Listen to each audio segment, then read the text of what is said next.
तो आज मार्केट फिर से तैयार है। आप ग्लोबल मार्केट के हिसाब से फिर से वही तस्वीर है, आपको हल्की बढ़त दिख रही है, लेकिन बाजार जस का तस है।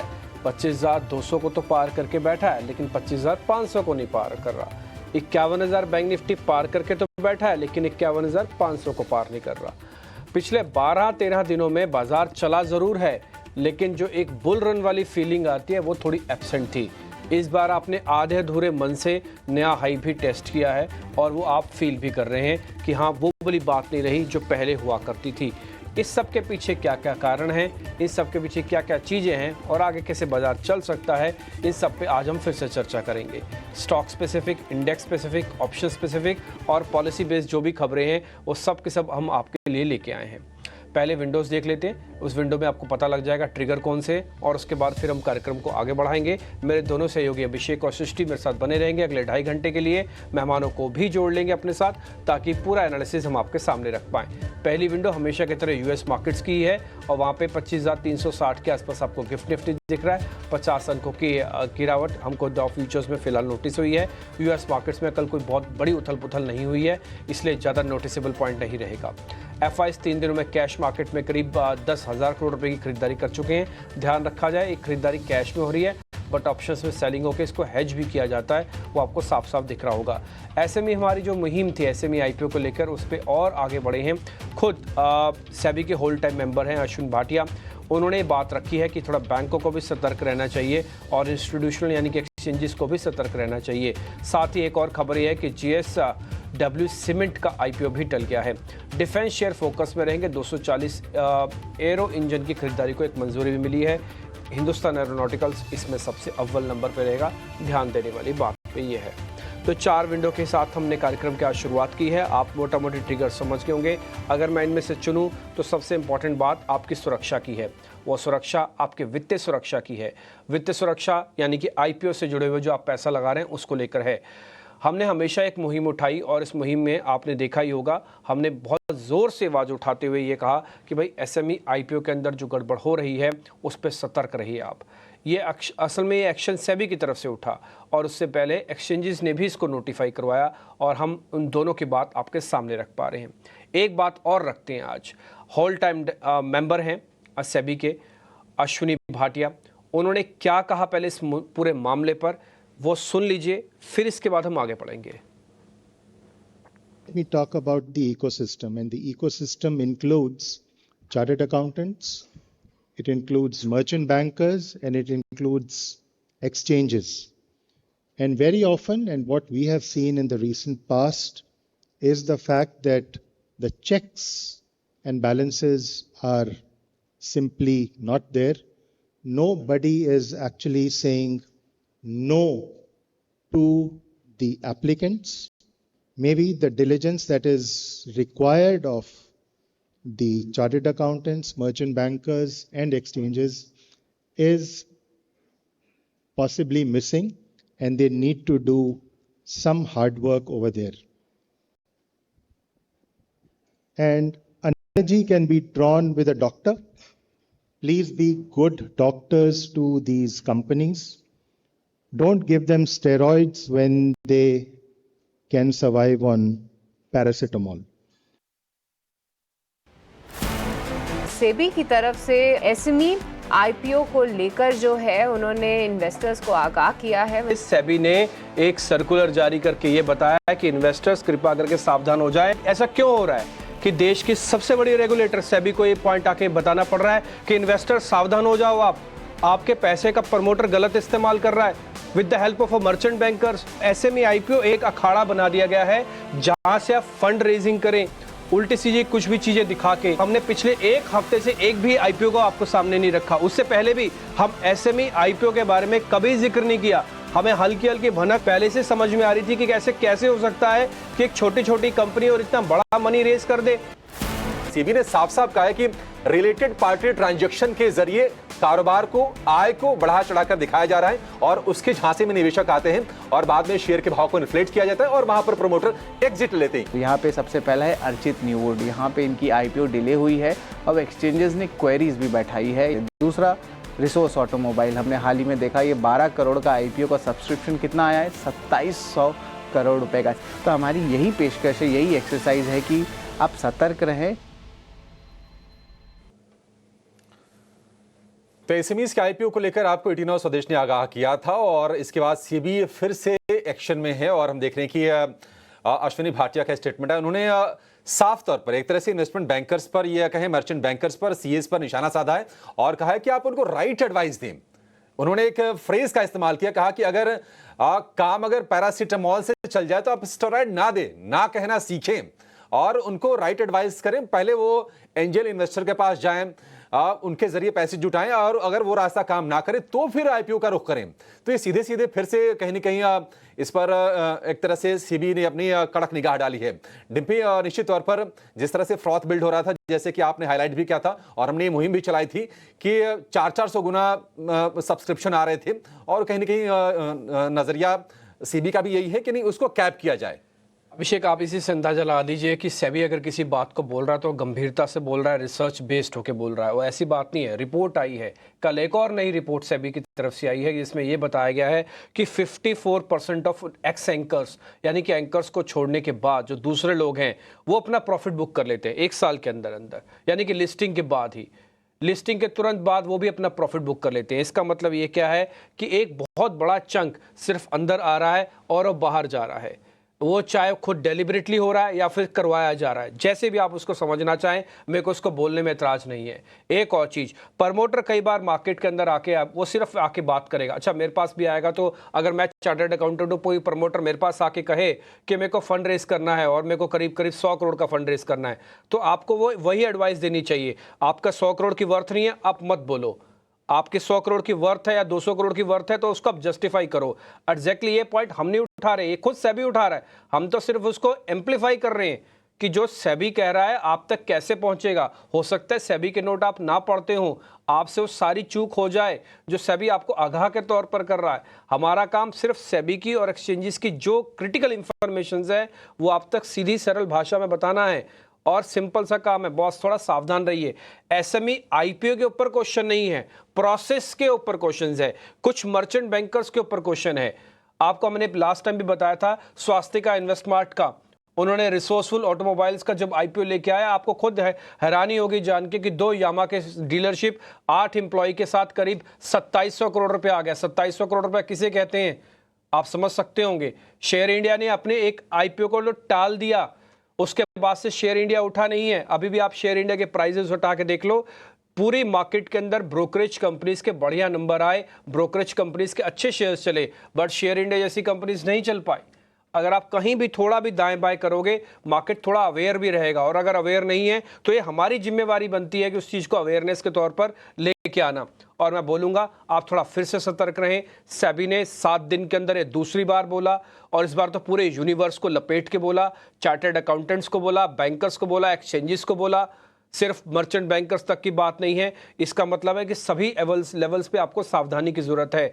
आप कहीं किसी का चारा ना बन जाएं, बस मेरा इतना ही कहना है।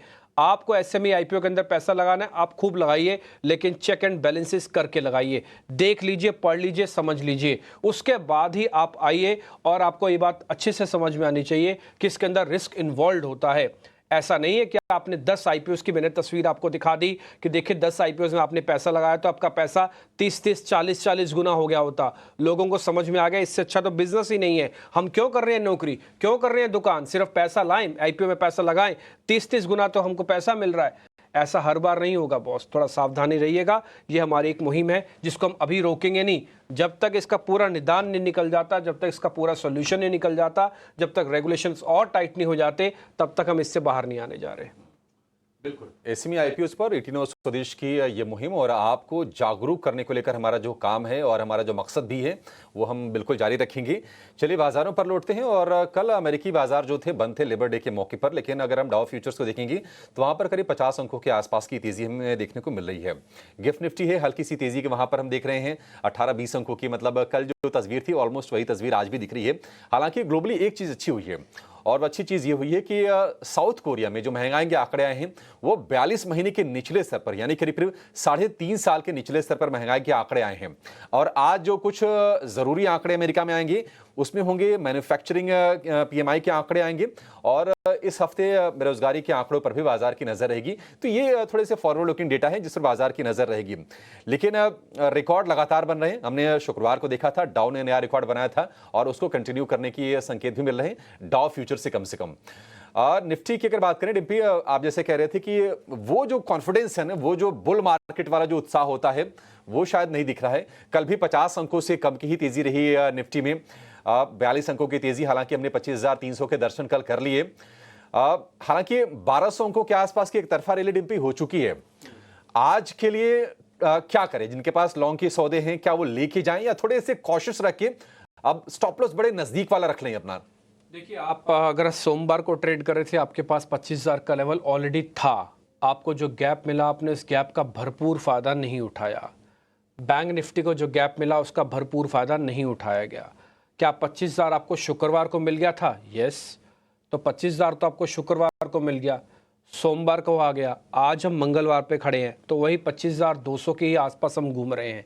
कहने का मेरे मतलब है कि बाजार पॉजिटिव बायसनेस के साथ कंसोलिडेट करके चल रहा है। ये जो 600-700 पॉइंट की तेज़ी होती है वो एक तरफा आपने बहुत पहले बहुत स्पीड से भी देखी हुई है, लेकिन अभी जो तेज़ी आ रही है वो थोड़ी रुक के आ रही है। अगर मैं इसको अपनी भाषा में, गाड़ी की भाषा में बोलूं तो आप फर्स्ट गियर या सेकंड गियर में आपकी गाड़ी चल रही है, थर्ड और फोर्थ और फिफ्थ गियर की तो भी बात ही नहीं हो रही है। तो ज़्यादा से ज़्यादा आप जो गाड़ी चला रहे हैं वो सेकंड गियर में चला रहे हैं। ये अच्छी चीज़ है कि गाड़ी चल रही है, ये भी अच्छी चीज़ है कि अभी 2 की स्पीड से चल रही है। तो फोमो फीवर अभी बहुत ज़बरदस्त नहीं आ रहा, लेकिन ये आएगा या आ रहा है धीरे धीरे करके। लेकिन अब उसके 2 चीज़ें हैं। अब मैं आपको कैसे बताऊँ? 2 चीज़ें आपको नोटिस कराता हूँ। जिनके पास पोजीशन है 24,200 की, 300 की, 400 की, 500, 600, 700, 800 की, उनको किसी तरीके की प्रॉब्लम नहीं है। वो ना भी सुने हमारे इस पॉइंट को तब भी उनका काम चल जाएगा, क्योंकि वो ऐसी चीज़ उस समय लेके बैठे हैं जिस समय का उनको अच्छा रिवॉर्ड मिला हुआ है। अभी मिला, उनके अकाउंट में पड़ा है, वो M2M में देख रहे हैं कि देखिए मेरे पास तो 300 पॉइंट 400 पॉइंट का निफ्टी खड़ा हुआ ऊपर है। प्रॉब्लम उन लोगों की हो रही है जिन्होंने एक्सपायरी के बाद नई सीरीज में खरीदना था। जब हम नई सीरीज में आए तो ऑलरेडी हम 25,000 लेके आए। तो जब हम नई सीरीज में आए 25,000 लेके आए, उसके बाद का जो मोमेंटम है वो मिस हो रहा है। मेरे को नई सीरीज में पैसा बनाने की आदत है। मैंने पुरानी सीरीज का रोल ओवर नहीं किया क्योंकि मेरी रोल ओवर की कॉस्ट बहुत ज़्यादा थी। मैंने वहीं का वहीं काटा और मैंने सोचा मैं सितंबर में ले लूँगा। आज सितंबर की 3 तारीख हो चुकी है और मैंने एक्सपायरी की हुई 26-27 तारीख थी। तो उसके बाद से लेके आज 5-6 दिन हो गए, ट्रेडिंग सेशन में 3 दिन हो गए हैं। उन 3 दिन के अंदर मैं सौदे प्लस नहीं कर पा रहा हूँ। बस मेरी यही प्रॉब्लम है और वैसी कोई निजी प्रॉब्लम नहीं है। ठीक, अब मैं आपको लेवल्स के हिसाब से बताता हूँ। 25,000 वेरी इमीडिएट एक सपोर्ट एरिया बन चुका है। पहले 24,800 का था, आपको याद है पिछली सीरीज में हमने ट्रेलिंग स्टॉप लॉस लगा के यहाँ तक आपको पहुँचवाया। अब हम फिर से कहते हैं 24,800 को, क्योंकि कल का दिन निकल गया, आज भी ओपनिंग ठीक दिख रही है, तो आप एक नॉच और ऊपर आ जाओ। अब आप एक काम करो, 25,100 25,000 तक का आप एक स्टॉप लॉस लगा लो। आपका टारगेट क्या? आपका टारगेट है 25,000 का। तो ये आपके लिए मोटा मोटी लेवल्स हो गए।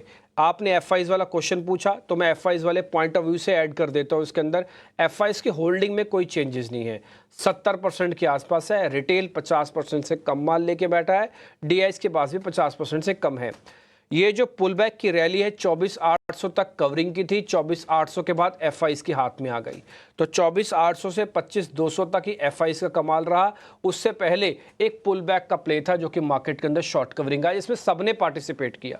रिटेल ने किया, डीआईज ने किया, एफआईज ने भी पार्टिसिपेट किया, तो वो कवरिंग का था। इसलिए आप वो देख रहे होंगे वो फेज बहुत अच्छा और काफ़ी अच्छे से वो पास होके आया। तो फिलहाल कहने का मतलब है कि जिनके पास पोजीशंस हैं उनको एंजॉय करना है अपनी इस बढ़त का और मेंटेन रखना है, और जिनके पास पोजीशंस नहीं है कोशिश करें जितना नीचे मिल सके। बोले सर नीचे नहीं आता है मार्केट, भाई नहीं आता तो फिर हम क्या कर सकते हैं? नीचे नहीं आता तो फिर आप छोड़ दो। आप अगर आपको लग रहा है नहीं फिर हम तब भी हम लेंगे सर, हम क्यों छोड़ दें इसको, तो फिर आप एक काम करो 1:1 का रिस्क और लगा के रखो। आपने अगर ये ठाना है कि मेरे को 150 पॉइंट कमाने हैं तो 150 पॉइंट से ज़्यादा मत जाने देना। बस फिर आप स्टॉप लॉस अपनी भले मर्जी का भी लगाओ, मैं आपको इतनी छूट भी दे सकता हूं। लेकिन मेरे हिसाब से 25,000 25,100 अभी नहीं जाना चाहिए जल्दी। डाटा अच्छा है, एक राउंड की और लास्ट लेग की रैली अभी भी बाकी है जो मेरे को लगता है 25,500 तक ले आएगी। ये थी निफ्टी 50 की बात। बट डिम्पी, अगर निफ्टी बैंक की बात करें तो देखिए 51,000 के ऊपर तो हम लगभग एक हफ्ते पहले ही पहुंच गए थे। उसके बाद मात्र 400-500 अंकों की तेजी है, तो ट्रेंड तेजी का ही है, पर वो जो चाल है वो काफ़ी धीमी गति से देखने को मिल रही है। तो डिम्पी, ये समझना है कि क्या ऐसे ही रेंज में ही रहेगा निफ्टी बैंक, या फिर ये तेज दौड़ लगाने के लिए तैयार है? देखिए, आपने जो बात नोटिस की है यही बात आप पूछ भी रहे थे और यही बात आप बता भी रहे थे कि देखिए 51,000 हम आ गए लेकिन 51,000 के ऊपर नहीं आ पा रहे हैं। यही तो सबसे इंपॉर्टेंट बात है, यही तो मैं आपको नोटिस करा रहा हूँ कि 51,000 के आप ऊपर आए हो, आपको आज नहीं हुआ, आपको 4 दिन 5-6 दिन हो चुके हैं, लेकिन उसके बाद का जो मोमेंटम है वो मिस है। देखिए, शॉर्ट कवरिंग और लॉन्ग में फ़र्क होता है। शॉर्ट कवरिंग और एक्सपायरी के आसपास की सीरीज़ में भी फ़र्क होता है, सीरीज़ के स्टार्ट में और एक्सपायरी पे। एक्सपायरी का जो इफेक्ट आना था वो आ चुका है। आपको पता है आपकी एक्सपायरी कितनी शांत निकली है इस बार? आपके एक्सपायरी के अंदर निफ्टी की टोटल रेंज क्या थी उन 2 दिनों के अंदर, बुधवार को और बृहस्पतिवार को? 150 पॉइंट की। बैंक निफ्टी की रेंज कितनी थी? 400 पॉइंट की। 400 पॉइंट के अंदर 2 दिन उसने निकाल दी एक्सपायरी के, बैंक निफ्टी ने, और 2 दिन में 150 पॉइंट ने निफ्टी ने निकाल दी। इतनी शांत एक्सपायरी थी क्योंकि एक्सपायरी का एक्शन एक्चुअली में थोड़ा एक्सपायरी से पहले हो गया था। एक्शन हो गया, आप नई सीरीज़ में आ गए, रोल ओवर कॉस्ट पे करके आ गए, लेकिन अगली सीरीज़ का मोमेंटो मिस है। ये बैंक निफ्टी में थोड़ी प्रॉब्लम ज़्यादा है, तो बैंक निफ्टी के पास 50 दिन की एवरेज पार नहीं हुई हुई है। इकलौती एवरेज है, इकलौती, मैं वर्ड इस्तेमाल कर रहा हूँ, इकलौती एवरेज है जो बैंक निफ्टी ने पार नहीं की हुई है, वो है 50 दिन की। 5 दिन, 10 दिन, 20 दिन, 100 दिन, 200 दिन पार है। निफ्टी का 5 दिन, 10 दिन, 20 दिन, 100 दिन, 200 दिन पार है, सबका पार है। सिर्फ एक एवरेज पे आके बाजार रुका हुआ है, वो 51,563 के आसपास का ये बनता है लेवल, जो कि 50 दिन की एवरेज है बैंक निफ्टी की, वो पार नहीं हो रही है। कल हमने ओपनिंग और क्लोजिंग में 500 को देखा ज़रूर, लेकिन क्लोज नहीं करके गए। तो 1 मिनट के लिए आप थोड़ा वेट कीजिएगा। आज का जो ओपनिंग है वो भी मेरे को बहुत एक्साइटिंग नहीं लग रहा, तो मेरे को लग रहा है आज का दिन भी आप एक कंसोलिडेशन में काटने जा रहे हो। लेकिन अगर आज बैंक निफ्टी, क्योंकि परसों फिर से इसकी वीकली एक्सपायरी है, अगर बैंक निफ्टी 51,500 के ऊपर आ जाए तो बेहिचक बैंक निफ्टी में काम करना। मैं खुल्लम खुल्ला बोल रहा हूँ, 51,500 के ऊपर आ जाए तो आप बेहिचक बैंक निफ्टी में तब काम करना। छोटा सा स्टॉप लॉस लगा लेना 51,200 का, 51,100 का, और आपका पहला टारगेट 51,800, फिर 52,000 का लगेगा। पुराने वाले लोगों को सिर्फ ट्रेलिंग स्टॉप लॉस लगाना है, एवरेज करनी नहीं, कुछ नहीं करना, जो ले रखा है उसको पकड़ के बैठो। 1000 पॉइंट आपके भी आ सकते हैं, बट उसके लिए 51,500, 51,800 आपके पार हो जाएंगे। आप अपने आप ही सौदे काटोगे मेरे से बिना पूछे ही तब। ठीक, दूसरा पॉइंट, शॉर्ट करना नहीं है। अगर आपको लग रहा है बाजार धीरे धीरे करके चल रहा है या कंसोलिडेट कर रहा है तो हम शॉर्ट करें, तो शॉर्ट किस बिना पर करना चाहते हो? क्या आपके पास ये है कि बाजार चल नहीं रहा? ये तो नहीं है। क्या बाजार महंगा हो गया? ये भी नहीं है, क्योंकि वो तो पुट कॉल रेशो से नहीं दिख रहा। तो आप किस वजह से शॉर्ट करना चाहते हो? वजह अगर आपके पास है तो कृपा करके जरा मेरे को भी लिख के भेजिएगा। मेरे को अभी तक तो वैसा कुछ दिखा नहीं। हाँ, हो सकता है जब डाटा कन्वर्जन है तब वीक हो जाए। ऑप्शंस ट्रेडर्स थोड़ा सावधान रहिएगा। बैंक निफ्टी में आपको अपॉर्चुनिटी मिल सकती है, बट कंडीशन अप्लाइड। 51,500, 525 की रेंज पार हो जाने देना, तब आप बैंक निफ्टी की ऑप्शंस के अंदर ट्रेड करना, तब आपको काफ़ी अच्छा लगेगा। 2 शेयर F&O बैन में है, हिंदुस्तान कॉपर है और एक बजाज हिंदुस्तान है, और यस बलरामपुर चीनी है, माफ़ कीजिए, हिंदुस्तान कॉपर और बलरामपुर चीनी, ये दोनों शेयर F&O बैन में है। तो कुल मिला के ये मोटा मोटी व्यू पॉइंट है। अब मेहमान जुड़ चुके हैं, 8:19 भी हो चुके हैं। किरण जानी हमारे साथ हैं, वैशाली पारिक, आयुष मेहता, हमारे तीनों मेहमान हमारे साथ जुड़ चुके हैं। आप तीनों मेहमानों का बहुत बहुत शुक्रिया, थैंक यू वेरी मच समय देने के लिए। वैशाली, आपसे शुरू कर रहे हैं लेवल्स के साथ। पहले तो हमने जितने भी लेवल्स नोटिस करवाए, अगर कहीं भी इसमें कुछ चेंजेस करने हैं या कुछ और वैल्यू एडिशन करना है, प्लीज़ आप उसको कर दीजिए। दूसरा, आपका टेक क्या है निफ्टी और बैंक निफ्टी पे, ये थोड़ा और क्लियर कीजिएगा, और फिर साथ में अपने शेयर्स भी बता दीजिए। Good morning ma'am. Very good morning all of you. Yes Timpi ji, आपके साथ मेरा व्यू काफी सिमिलर ही है। So Nifty of course cautiously positive है। Near term support, absolute near term support is 25,200। इसके नीचे अगर हम क्लोज देखते हैं तो फिर इट इज मे बी थोड़ी वीकनेस दिख सकती है, बट तब तक के लिए I think weekly target resistance आ रहा है 25,600। और ये व्यू मुझे लग रहा है ये well other sectors are taking a breather, but bank Nifty में सबकी नजर है बिकॉज ये सेक्टर ने पार्टिसिपेट किया ही नहीं है। कल भी हमने देखा 51,500 को अटेम्प्ट कर रहा था। So my view is 50,800 near term support और ये रेंज बना रहेगा 52,500 का रेजिस्टेंस। सो ये टारगेट के लिए मैं बैंक निफ्टी में पॉजिटिव व्यू बना रही हूँ। टू सपोर्ट दिस व्यू आप देखेंगे तो इंडसइंड बैंक, एक्सिस बैंक, ये सब में थोड़ी स्ट्रेंथ दिख रही है और कल हमने देखा एसबीआई, पीएसयू बैंक्स का भी एक पार्टिसिपेशन आ रहा है। तो let's see follow up buying आ रही है कि नहीं, बट फिलहाल बैंक निफ्टी पे सबका ध्यान जरूर है। ठीक है, ये आपके लिए इंडेक्स की पूरी कंप्लीट रणनीति होगी हमारे एक्सपर्ट्स के जरिए भी। चलिए अब शेयरों की तरफ बढ़ेंगे और अपने एक्सपर्ट से जानेंगे कि आज आपके लिए ट्रेड के मौके किन शेयरों में बनेंगे। शुरुआत करेंगे आयुष आपसे। गुड मॉर्निंग, बताइए आपके स्टॉक्स कौन से हैं, क्या खरीदेंगे आप आज? Very good morning to all of you. मेरी यहाँ से 2 बाय कॉल है। मुझे लगता है स्टॉक स्पेसिफिक मार्केट है, काफी अच्छी रैली इन सब स्टॉक्स में बन सकती है जो कि मार्केट के लिए भी पॉजिटिव है। फर्स्ट स्टॉक मुझे अच्छा लग रहा है वो है एम फाइनेंस का। अगर हम कल भी इसमें नहीं है तो कल भी एक बहुत अच्छी इसमें रैली आई, एक अच्छी क्लोजिंग और स्ट्रॉन्ग क्लोजिंग दी है। अगर हम इसमें डेटा की बात करें तो एक पेंडेंट पैटर्न का फॉर्मेशन और उसका ब्रेकआउट दिया है अपने वीकली चार्ट पे, प्लस एक डाउनवर्ड स्लोप ट्रेंड लाइन का ब्रेकआउट दिया है। तो सारे इंपॉर्टेंट मूविंग एवरेजेस के ऊपर वेल प्लेस्ड है, तो एम फाइनेंस को यहाँ से बाय किया जा सकता है फॉर अ टारगेट ऑफ 335। यहाँ पे जो आपको स्टॉप लॉस मेंटेन करना है वो 315 का रहेगा। सेकंड स्टॉक जो मुझे अच्छा लग रहा है वो बीएलएस इंटरनेशनल का। ये मैंने आपको काफी बार अपने लोअर लेवल्स पे भी दिया और हमारे सारे टारगेट्स भी अचीव हुए इसमें। तो बीएलएस का चार्ट भी मुझे कल काफी अच्छा लगा। बीएलएस की अगर हम यहाँ पे बात करें तो एक राउंडिंग बॉटम फॉर्मेशन देखने को मिल रहा है मेरे इसके वीकली और मंथली चार्ट में, जो काफी लॉन्ग चार्ट है और काफी स्ट्रॉन्ग ये पैटर्न बन जाता है। प्लस अगर हम यहाँ पे देखेंगे तो मल्टी ईयर ब्रेकआउट दे रहे हैं स्टॉक और अपने सारे इंपॉर्टेंट मूविंग एवरेजेस के ऊपर प्लेस्ड है। आरएसआई भी अच्छे से प्लेस्ड है। तो मुझे लगता है बीएलएस इंटरनेशनल को यहाँ से बाय किया जा सकता है फॉर टारगेट ऑफ 450। यहाँ पे जो आपको स्टॉप लॉस मेंटेन करना है 418 रुपीज का रहेगा। तो ये 2 कॉल्स आयुष की तरफ से एमएनएम फाइनेंशियल्स और साथ ही बीएलएस इंटरनेशनल्स यहाँ पे आप रखिए नज़र पर। चलिए अब आगे बढ़ेंगे और किरण आपसे समझना चाहेंगे कि आपकी आज की कॉल्स कौन सी हैं। और सबसे पहले तो एक बार कॉन्ग्रेचुलेशंस लीजिए कैनफिन होम्स के लिए। देखिए कुछ एक कॉल्स हम लोग से भी मिस हो जाती हैं, पर कैनफिन होम्स एक जिस दिन आपने बताया था उसके बाद से एक अच्छा मूव देखने को मिला। किरण शायद पिछले हफ्ते की ये कॉल रही है और एक अच्छा मूव था, इससे जुड़ा कोई अपडेट है तो वो भी दीजिए। और आज की fresh calls. Good morning. Very good morning everyone. So Canfin home और यूपीएल ये 2 कॉल हमने लास्ट वीक में डिस्कस किए थे, दोनों के टारगेट्स आ चुके हैं और कहीं ना कहीं अभी भी दोनों के चार्ट्स काफी अच्छे हैं। तो अगर व्यूअर्स के पास होल्ड है तो डेफिनेटली उनको cost to cost stop loss करके इस रैली को राइड करना चाहिए। अब आज के हमारे 2 जो नए पिक्स है वो वापस बाई कॉल ही है। पहला जो कॉल है वो रेलवे सेक्टर के अंदर से आरवीएनएल। हमने देखा है कि आरवीएनएल काफी लंबे समय से कंसोलिडेशन के अंदर था, 650 से लेके नीचे में इनफैक्ट ये 500 तक का एक करेक्शन दे चुका है, लेकिन स्टॉक फिर भी अपनी 20-50 डेज मूविंग एवरेज के ऊपर है जो शॉर्ट टर्म मूविंग एवरेजेस है। दूसरी तरफ आप मोमेंटम इंडिकेटर देखोगे तो वो वापस बुलिश जोन के अंदर आ रहा है और इंट्राडे चार्ट्स के हिसाब से आप देखोगे तो एक असेंडिंग ट्रायंगल पैटर्न ब्रेकआउट देखने को मिल रहा है। डेली चार्ट के ऊपर वापस आप देखो तो एक फॉलिंग ट्रेंड लाइन ब्रेकआउट भी है। सो काफी एक अच्छा ब्रेकआउट आरबीएनएल के ऊपर देखने को मिल रहा है। तो यहाँ पे एक बार मोमेंटम चेज करना चाहिए। 600 के आसपास की क्लोजिंग है, हम लॉन्ग करके जाएंगे। 630 तक के हमारे टारगेट रहेंगे and 588 as a stop loss हम मेंटेन करेंगे आरबीएनएल के ऊपर। दूसरा जो एक कॉल है वो भी रीटेस्टिंग वाला ही केस है, निपॉन इंडिया एएमसी काउंटर है। म्यूचुअल फंड में जिस तरह से हम देख रहे हैं कि इनफ्लो आ रहा है, कहीं ना कहीं एएमसी काउंटर्स के अंदर आने वाले समय में अच्छे खासे रिटर्न हम बना सकते हैं। ऑलरेडी अच्छे खासे रिटर्न दे दिए, लेकिन यहाँ से और भी ज्यादा गुंजाइश है।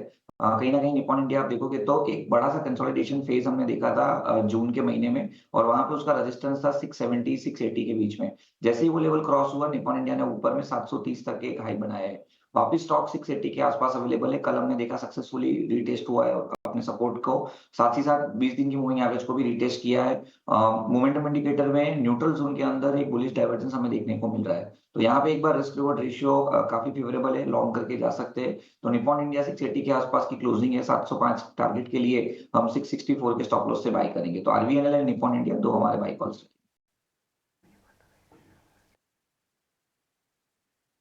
आरबीएनएल आपकी लिस्ट में आ गया और साथ ही निपॉन लाइफ आप बता रहे हैं कि दोनों खरीदारी की जा सकती है। अब तक सारे ट्रेड आप नोटिस कर रहे होंगे। विशाली के ट्रेड भी एक बार दिखा देते हैं आपको, फिर सबका एक साथ दिखा देंगे। विशाली आपके ट्रेड भी बता दीजिए प्लीज। तो सबसे पहले मैं एक एबी कैपिटल पे बाय रेकमेंड करूंगी 227, स्टॉप लॉस 218 और टारगेट रहेगा 240। दूसरा है जियो फाइनेंस। कल हमने देखा एक अच्छा सा प्राइस और वॉल्यूम में एक अच्छा सा एक बुलिश कैंडल बनी है। सो आई वुड से 330 के स्टॉप लॉस के साथ 370 का टारगेट।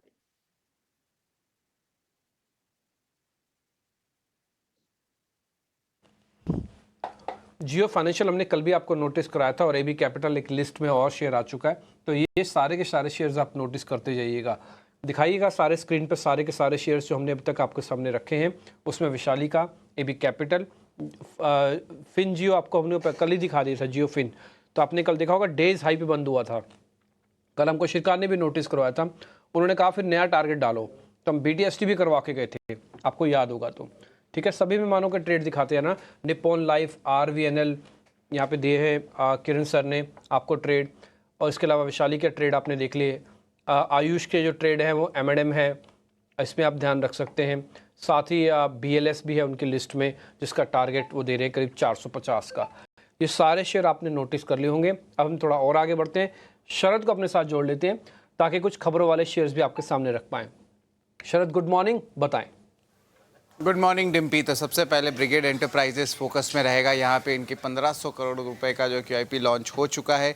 इंडिकेटिव प्राइस लगभग 7% डिस्काउंट पे है। इक्विटी डाइल्यूशन 6% का रहेगा और इस फंड रेस से जो है डेट रीपेमेंट और नए लैंड एक्विजिशंस पे फोकस रहेगा कंपनी का। वही आज HAL, L&T, भारत फोर्ज, सारे आपके defence related stocks, shipyard stocks focus में रहने वाले हैं।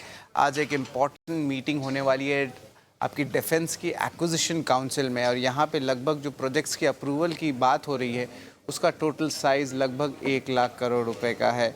तो इन स्टॉक्स पे ज़रूर अपने फोकस में रखिएगा। JK सीमेंट की बात करें तो यहाँ पे भी जो है क्लिंकर कैपेसिटी जो है FY30 के लिए जो कंपनी ने दिया है अपडेट्स, वहाँ पे देखेंगे कि क्लिंकर कैपेसिटी 22% बढ़ा है।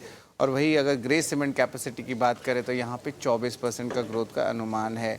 ओवरऑल JK सीमेंट की अगर हम बात करें तो मैनेजमेंट ने ये भी कहा है कि जो कॉस्ट सेविंग्स है वो लगभग 150 से लेके 200 रुपये प्रति मेट्रिक टन अगले 2 साल में देखने मिल सकते हैं। तो अच्छी अपडेट जो है FY30 के लिए JK सीमेंट ने दिया है। वेदांता हमारा अगला स्टॉक रहेगा। इन्होंने तीसरा इंटरिम डिविडेंड जो है FY25 के लिए अनाउंस किया है, लगभग 20 रुपये प्रति शेयर का, और टोटली इस साल 35 रुपये प्रति शेयर डिविडेंड अनाउंस ऑलरेडी हो चुके हैं। इनको लगभग 4,400 करोड़ का डिविडेंड का इन्फ्लोज मिलेंगे और एनालिस्ट का मानना है कि वेदांता रिसोर्सेज जो है अपनी सारी डेट ऑब्लिगेशन शायद इस साल वो पूरा कर सकते हैं और डिविडेंड और भी अनाउंस हो सकते हैं वित्त साल 2025 में।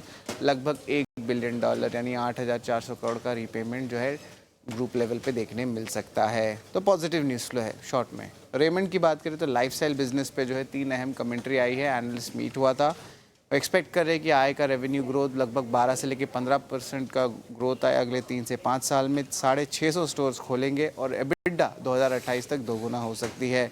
इंटरेस्टिंगली जो गारमेंटिंग स्ट्रेटेजी है, China +1 तो कंपनी ने पहले ही कहा था, लेकिन अब जो है उनके स्टेटमेंट में बांग्लादेश +1 स्ट्रेटेजी भी आ गया है, तो ये इंपॉर्टेंट चीज़ है। आदित्य बिरला फैशन रिटेल की बात करें तो 5 सितंबर को इंपॉर्टेंट बोर्ड मीट रहेगा फंड रेस के लिए। और हमारा जो आखिरी स्टॉक है उस पर बात करें तो NMDC एजेंसीज के जरिए न्यूज़ आ रही है कि 1620 करोड़ रुपए का उन्हें पेनल्टी मिला है। तो इसको थोड़ी सी नेगेटिव न्यूज़ फ्लो NMDC के लिए है।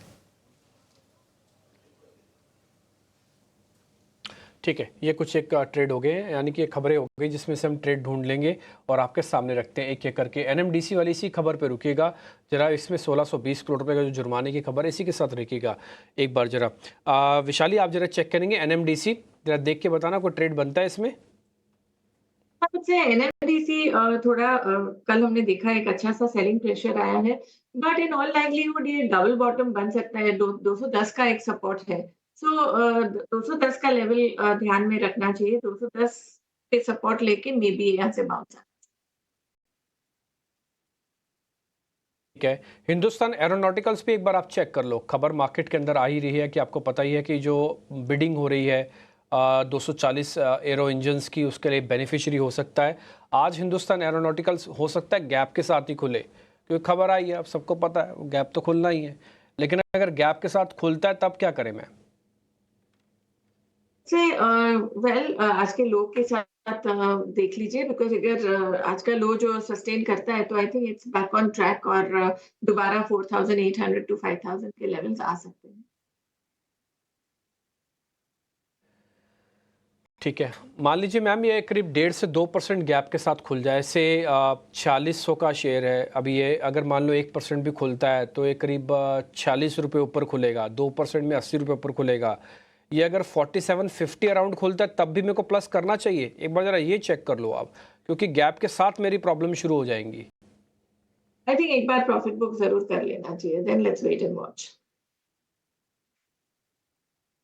ठीक है, तो बड़ा गैप मिलता है तो फिर एक बार को अंदर नहीं आना चाहिए, फिर तो उल्टा प्रॉफिट बुकिंग के बारे में ज़्यादा सोचना चाहिए जिनके पास पोजीशंस हैं।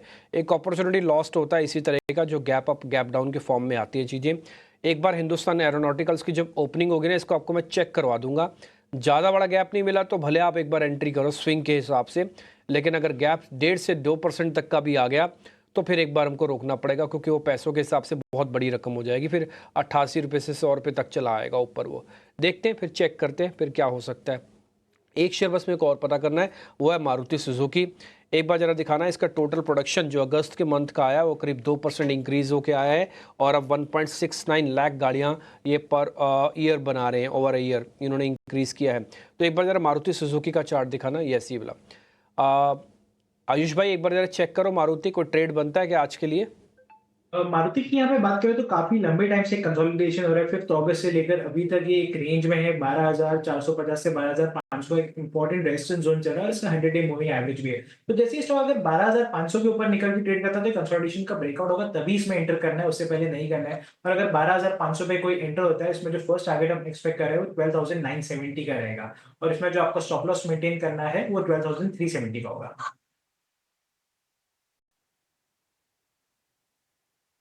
मारुति सुजुकी को लेकर ये व्यू। लेकिन जेएसडब्ल्यू सीमेंट को सेबी ने बड़ा झटका दिया है। मार्केट रेगुलेटर सेबी ने कंपनी के आईपीओ पर रोक लगा दी है। आखिर क्या वजह है, क्या अपडेट्स हैं, पूरी जानकारी लेकर हमारे सहयोगी अंकुर मिश्रा हमारे साथ जुड़ गए हैं। अंकुर बताइए, निश्चित तौर पर बड़ा झटका, क्या खबर आई है? जी हाँ, मार्केट रेगुलेटर सेबी ने जो जेएसडब्ल्यू सीमेंट का आईपीओ है उस पर फिलहाल रोक लगा दी है।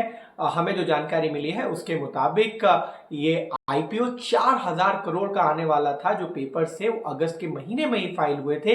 लेकिन अभी मार्केट रेगुलेटर ने बोला है कि आप इस आईपीओ को अबेंस में रखिए। हालांकि कोई स्पेसिफिक कारण नहीं बताया गया है मार्केट रेगुलेटर की तरफ से, लेकिन हमने जो पिछले कई बार देखा है कि मार्केट रेगुलेटर कई बार मर्चेंट बैंकर से, कई बार कंपनी से काफी सारे सवाल खड़े करता है, और जब वो सेटिस्फैक्ट्री आंसर्स नहीं मिलते हैं तो कुछ दिनों के लिए उस आईपीओ पर ब्रेक लगा दी जाती है। और हमें दिख रहा है फिलहाल इस कंपनी पर अबेंस जो का मार्केट रेगुलेटर का है वो लग चुका है। जो पूरी योजना थी कंपनी की वो 4,000 करोड़ रुपए के आईपीओ लाने की थी, जिसमें 2,000 करोड़ फ्रेश इक्विटी थी, 2,000 करोड़ का फ्रेश ओएफएस था। लेकिन अभी यहां पर आगे का प्रोसेस डिपेंड करेगा जब सेबी से हरी झंडी मिल जाती है, क्योंकि डीआरएच भी फाइल हुआ था, और उसके बाद जब ये फाइनल अप्रूवल मिल जाता है आईपीओ के, उसके बाद ही आरएचपी लाती है कंपनी। अमूमन ये पूरे जो प्रोसेस है उसमें 3 से 4 महीने लगते हैं, लेकिन यहाँ पर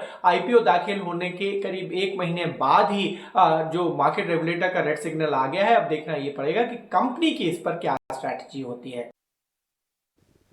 ऑलराइट, बहुत बहुत शुक्रिया अंकुर ये पूरी जानकारी देने के लिए। तो देखिए, हम आईपीओ मार्केट की बात कर ही रहे थे। एक जगह तो एसएमई आईपीओज को लेकर जो है जो रेगुलेटर है वो थोड़ा सतर्क जो है हो चुका है, और साथ ही ऐसा आगाह भी कर रहा है कि जितने भी इंस्टीट्यूशंस इन पूरे आईपीओ लेंडिंग से रिलेटेड हैं, इसमें थोड़ा सा और सावधान होने की ज़रूरत है। रिटेलर्स को खास तौर से सावधान होने की ज़रूरत है। और दूसरी साइड जितने बड़े टिकट साइज आईपीओज हैं जैसे कि जेएसडब्ल्यू सीमेंट जैसे, उनमें भी जो है और भी रेगुलेशन सख्त हो रहा है और जानकारी मांगी जा रही है। हालांकि जो अभी फ़िलहाल डिटेल आई है उसमें ये नहीं बताया है कि पर्टिकुलरली किस चीज़ को लेकर जो है ये आईपीओ टलता हुआ नज़र आया है, क्या कुछ वहाँ से क्लैरिफिकेशंस मांगी गई हैं। पर जी हाँ, ये बड़ी खबर कि जेएसडब्ल्यू सीमेंट का 4,000 करोड़ रुपए का जो आईपीओ है वो टलता हुआ ज़रूर नज़र आया है।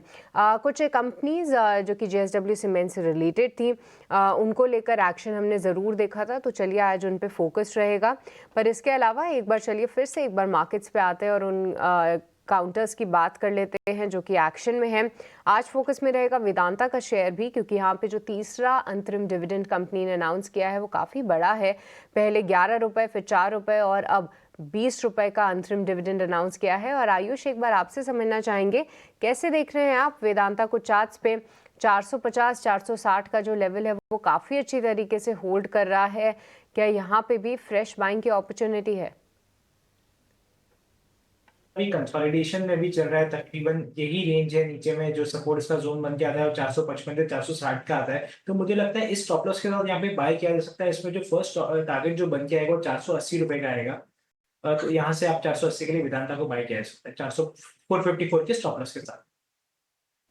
ठीक है, 454 के स्टॉप लॉस के साथ, यानी मौजूदा स्तरों से, यानी कल की क्लोजिंग से लगभग 9-10 रुपए नीचे, वहाँ पे आप स्टॉप लॉस लगा सकते हैं और एक फ्रेश बाय भी कर सकते हैं। तो ये नज़रिया वेदांता को लेकर। इसके अलावा हम देख भी रहे हैं कि केन्स टेक्नोलॉजीज़ का शेयर भी जो है वो काफ़ी एक्शन में है। यहाँ पर कुछ एक ब्रोकरेज रिपोर्ट्स भी आई हैं और कैबिनेट ने इनके एक और सेमीकंडक्टर यूनिट को अप्रूवल दे दिया है। एक पॉजिटिव खबर है। कुछ एक ब्रोकरेज रिपोर्ट्स जिनके आगे भी आपको बताएंगे, उन्होंने यहाँ पे टारगेट प्राइस भी बढ़ाया है। एक बार वैशाली, केन्स टेक पे आपका टेक्निकल चेक, क्योंकि पिछले कुछ दिनों से एक सेलिंग प्रेशर ज़रूर था, पर क्या सपोर्ट लेवल्स के पास है और यहाँ पे खरीदारी करनी चाहिए? I think so because long term trend is quite intact और फिलहाल एक ट्रेंड लाइन सपोर्ट के भी ऊपर है। सो आई थिंक मोर और लेस 4300 का एक स्ट्रॉन्ग सपोर्ट लेके चलिए और यहाँ से जैसे कल की भी हमने कैंडल देखी, it's an effort to buy again at this levels. तो आई थिंक 4300 के सपोर्ट के साथ इसको खरीदा जा सकता है। ठीक है, तो 4300 के सपोर्ट के साथ आप यहाँ पे खरीद सकते हैं। लॉन्ग टर्म ट्रेंड जो है वो इंटैक्ट है और केन्स टेक में भी आप खरीदारी कर सकते हैं। पर चलिए अब आगे बढ़ेंगे और आपको बताते हैं कि ब्रोकरेजेस का नज़रिया कहाँ पे हैं, कहाँ पे आई हैं रिपोर्ट्स। और रोज़ की तरह हमारे साथ वरुण जुड़ चुके हैं। वरुण, गुड मॉर्निंग, बताइए कहाँ पे हैं रिपोर्ट्स आज? गुड मॉर्निंग सृष्टि। तो शुरुआत करूंगा आधार हाउसिंग के साथ, क्योंकि यहाँ पे कोटक की रिपोर्ट है और इनिशिएट किया है कवरेज। प्राइस टारगेट तगड़े हैं 550 रुपये के आसपास के, यानी कि कल से क्लोजिंग से अगर आप देखें तो करीब 35-40% के आसपास के अपसाइड जो है वो इस कंपनी पे देख रहे हैं। इनका कहना है कि डाइवर्सिफाइड प्लेयर है और आगे अच्छी खासी 20+ ग्रोथ आपको इस कंपनी के ओवरऑल कारोबार में देखने मिल सकती है। इनफैक्ट इनका कहना है कि AUM CAGR अगर आप देखेंगे तो करीब 21% के आसपास जो है आपको FY 24 से 27 तक देखने मिल सकता है। मार्जिन जो है कंपनी के काफ़ी अच्छे हैं और ROEs जो है वो फिर से हाई टीन्स में आपको देखने मिल सकते हैं। तो एक बेहतर कंपनी, बेहतर ग्रोथ प्रॉस्पेक्ट्स, 550 के लक्ष्य इन्होंने दिए हैं। GMR पावर, यहाँ पे BNK की रिपोर्ट है, इन्होंने भी कवरेज की शुरुआत की है 184 के लक्ष्य के साथ, यानी कि कल के क्लोजिंग से करीब 37% के अपसाइड जो है वो इस काउंटर पे देख रहे हैं। इनका कहना है कि इस कंपनी ने हाल ही में अपनी जो बैलेंस शीट है उसको रिस्ट्रक्चर किया था, जिसका फ़ायदा इस कंपनी को मिलेगा और सरकार का जिस तरह से थर्मल पावर के ऊपर फोकस है उसका बड़ा फ़ायदा इस कंपनी को मिलेगा। हाल ही में इस कंपनी को स्मार्ट मीटर के लिए ऑर्डर्स भी मिले थे, तो डाइवर्सिफाई कर रही है कंपनी अपने कारोबार को, इसका फ़ायदा मिलेगा और 184 के लक्ष्य आपको यहाँ पे देखने मिल सकते हैं। पर आखिरी में टेक महिंद्रा पे सिटी का एक कॉल है, सेल का 1260 के प्राइस टारगेट ये दे रहे हैं। इनका कहना है कि वैसे तो कंपनी में ग्रोथ है लेकिन काफ़ी कुछ फैक्टर्ड इन है और वैल्यूएशन इनको थोड़े स्ट्रेस लगते हैं, इसके लिए अभी भी सेल का कॉल है और 1260 का टारगेट जो है टेक महिंद्रा पे सिटी का है। ठीक है, शुक्रिया वरुण। तो ये तमाम स्टॉक्स जहां पर ब्रोकरेज की रिपोर्ट आई है और ये फोकस में रहेंगे, लेकिन निश्चित तौर पर GMR पावर पर जो BNK सिक्योरिटीज़ की जो रिपोर्ट आई है उन्होंने खरीदारी की राय के साथ कवरेज शुरू किया है और लक्ष्य दिया है 184 रुपये का। और उन्होंने ये कहा है कि स्मार्ट मीटर सेक्टर में एंट्री से पोर्टफोलियो बेहतर होगा। आपने देखा भी होगा कि तमाम ऐसे कंपनीज थे जिनके स्मार्ट मीटरिंग कारोबार है ना, उनको बाजार ने ठीक ठाक वैल्यू किया है और शेयरों में तेजी दिखी भी है। 134 रुपये का भाव है, 184 रुपये, यानी कि यहाँ से 50 रुपये अपसाइड की उम्मीद है BNK सिक्योरिटीज़ को। इस पर एक व्यू भी ले लेते हैं अपने एक्सपर्ट से, उसके बाद आगे बढ़ेंगे। वैशाली, आप जरा चेक कीजिए GMR पावर को, 134 का भाव और 3 महीने में बहुत ही ज़बरदस्त तेज़ी ये शेयर दिखा चुका है, तो ऑलरेडी इसमें मोमेंटम है। आप बताइए यहाँ से आप किस तरह के टारगेट देख रही हैं? डेफिनेटली, बिकॉज हम देखेंगे चार्ट्स ऑफ ऑल पीरियोडिसिटी, सभी चार्ट में एक बुलिश व्यू बना है, तो मेरे ख्याल से एक ट्रेलिंग स्टॉप लॉस रखना चाहिए। और अगर बाइंग की अपॉर्चुनिटी ढूंढ रहे हैं तो 120, अगर ये रेंज पे आता है तो 120 is a good level to add the stock. और आई थिंक 150 160 के नेक्स्ट प्रोजेक्टेड टारगेट दिख रहे हैं, सो व्यू अभी भी पॉजिटिव है। व्यू पॉजिटिव है GMR पावर को लेकर। खरीदारी की सलाह इस पर 3% हालांकि कल कमजोरी के साथ ये शेयर बंद हुआ है, लेकिन बजाज फाइनेंस पर एक और व्यू लेना चाहेंगे, क्योंकि कल ये निफ्टी का टॉप गेनर रहा 3% के आसपास की तेजी के साथ, और अब तो बजाज हाउसिंग की आईपीओ का प्राइस बैंड भी आ गया है और ठीक ठाक बड़ी साइज होगी, मतलब अपर प्राइस बैंड पर कैलकुलेट करें तो बड़ी कंपनी के तौर पर देखी जाएगी बजाज हाउसिंग लिस्टिंग के बाद। बजाज फाइनेंस लगातार तेजी, और 14 अगस्त के लोअर लेवल से करीब करीब 15-16% के आसपास की तेजी ऑलरेडी आ चुकी है। तेजी और यहां से करें किरण, बजाज फाइनेंस मान लीजिए, जिसको अब प्राइस देख के थोड़ा सा मन में ये हो रहा है कि नहीं, लेफ्ट आउट वाली फीलिंग आ रही है कि शायद मौका छूट गया, क्या उनके लिए कुछ मौके हैं या फिर अब वो रहने दें, जिनके पास है वो ट्रेल करके बने रहे? सी ऑनेस्टली स्पीकिंग, अगर आप बजाज फाइनेंस की बात करो तो ये थर्ड टाइम अटेम्प्ट है 7400 का। लास्ट टाइम हमने देखा था कि ड्यूरिंग मई अप्रैल महीने के आसपास बजाज फाइनेंस ने यही फॉलिंग ट्रेंड लाइन का ब्रेकआउट दिया था, 7400 के ऊपर आया, 200 दिन की मूविंग एवरेज के ऊपर आया, काफी इन्वेस्टर्स ने या ट्रेडर ने यहाँ पे लॉन्ग किया था, लेकिन वो ब्रेकआउट फिसल आउट हो गया। स्टॉक नीचे में 6500 तक गया, वहां से वापस हमने देखा कि जून महीने में कहीं ना कहीं 7400 के ऊपर आया, वहां से वापस वो रैली फिसल आउट हो गई और नीचे में वापस 6500 आया। अब this is the third attempt जहां पे वो 7400 के ऊपर है। कहीं ना कहीं आप इसका डेली चार्ट देखोगे तो एकदम क्लियर कट तो नहीं, लेकिन इसको ट्रिपल बॉटम पैटर्न हम जरूर कह सकते हैं। अंडर परफॉर्मेंस हम देख रहे हैं काफी, ऑलमोस्ट आप 6 महीना देख लीजिए तो जनवरी 2024 में इसका भाव 7700 था, आज 7400 है, और उसके सामने आप इंडेक्स देखोगे तो इंडेक्स 21,000 का 25,000 हो चुका है। तो कहीं ना कहीं मार्केट के कंपैरिजन में अंडर परफॉर्मेंस अभी तक ये साल में ईयर टू डेट कोई रिटर्न नहीं दे पाया है। सो डेफिनेटली मुझे लग रहा है कि यहाँ पे लेफ्ट आउट फीलिंग नहीं रखनी चाहिए। नो डाउट पिछले 4 सत्रों में जैसे आपने बताया 15-16% रिटर्न दे दिया है, तो बाय ऑन डिप्स की यहाँ पे स्ट्रैटेजी रखनी चाहिए। 7400 से 7300 के बीच में कोई भी डिप आता है लॉन्ग कीजिए, एक बार आप रिस्क लेना चाहो तो करंट मार्केट प्राइस से भी लीजिए। 7300 का एक स्ट्रिक्ट स्टॉप लॉस रखिए। अब की बार अगर ये 7300 नहीं ब्रेक किया नीचे के लेवल, नीचे के साइड, तो there are very good chances आप 78-7900 तक की भी एक रैली देख सकते हो। सो हमने ऑलरेडी हमारे इन्वेस्टर्स को रिकमेंड किया हुआ है, तो व्यूअर्स जो भी देख रहे हैं डेफिनेटली मेरे हिसाब से इसको लॉन्ग करना चाहिए 7300 के एक स्ट्रिक्ट स्टॉप लॉस के साथ। ठीक है, Bajaj finance buy on dips target 7,800 रुपए और स्टॉप लॉस आपको लगा के चलना है 7,300 रुपए का इस शेयर के लिए। इंडस टावर के शेयर में हमने देखा कि करीब करीब 50 रुपए की एक तरफा मूव के बाद कल ये शेयर थोड़ा सा गिरा है, थोड़ा सा मतलब 4% के आसपास की कमजोरी हमने इंडस टावर के शेयर में देखी है। वैशाली जी, इंडस टावर क्या अभी भी इसको शॉर्ट कर सकते हैं? देखिए आज कल का लो जो है अराउंड आई थिंक 433, अगर वो लेवल टूटता है तो एक सेल स्ट्रेटेजी बन सकती है, एंड आई थिंक 420 लेवल्स या 400 लेवल्स तक जा सकता है। तो लेट्स वेट एंड वॉच, कल का लो टूटना आवश्यक है for a fresh sell strategy. ठीक है, इंडस टावर को लेकर ये व्यू। वेदांता, ये शेयर भी आज फोकस में रहेगा और वजह यह है कि कंपनी ने तीसरे इंटरिम डिविडेंड का ऐलान किया है और 20 रुपए प्रति शेयर के डिविडेंड का ऐलान किया था। तो इस पर आप नजर रख के चलिएगा, क्योंकि मेटल की चाल थोड़ी सी लग रही है, लेकिन वेदांता आज न्यूज के चलते ये जरूर फोकस में रहेगा। लेकिन आज एनएमडीसी मेटल में ये शेयर भी फोकस में रहेगा और कंपनी पर दरअसल 1620 करोड़ रुपए का जुर्माना लगाया गया है। एनएमडीसी को लेकर भी ये शेयर भी आज मेटल में फोकस रहेगा। तो एक को लेकर अच्छी खबर है और एक को लेकर थोड़ी सी नेगेटिव खबर जरूर हमें देखने को मिल रही है। लेकिन डिक्सन टेक ये शेयर भी कल 4% टूटा है। लगातार तेजी डिक्सन टेक में हुई थी, लेकिन FY25 को लेकर जो ग्रोथ के जो प्रोजेक्शंस दिए हैं वो थोड़े से स्लागिश हैं, थोड़े कमजोर हैं और उसके चलते कल हमने शेयर की पिटाई होते हुए देखी है। हालांकि रेवेन्यू फ्रंट पर वहां पर कंपनी को कोई दिक्कत नहीं दिख रही है, वो रोबस्ट रहेगी ऐसा अनुमान जताया है। किरण, जरा आप बताइए, डिक्सन टेक क्या प्रेशर और बनेगा शेयर में? 12,614 का भाव और अपने अगर हाई से देखेंगे तो शेयर करीब 8 से 9% नीचे आ गया है। बाय ऑन डिप्स करना है या फिर यहां से भी शॉर्ट करना है इसको? सो मेरे हिसाब से बाय ऑन डिप्स या तो शॉर्ट की रणनीति नहीं रखनी चाहिए। रीजन बीइंग हमने देखा है कि लास्ट टाइम जुलाई महीने में स्टॉक का हाई 12,500 के आसपास था, वहां से स्टॉक फिसल आउट होकर नीचे में 10,800 तक गया था।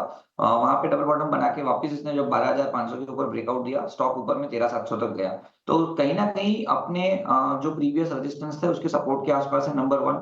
नंबर 2, अगर आप देखोगे तो 20 दिन और 50 दिन की मूविंग एवरेज का सपोर्ट भी वहीं का वहीं है।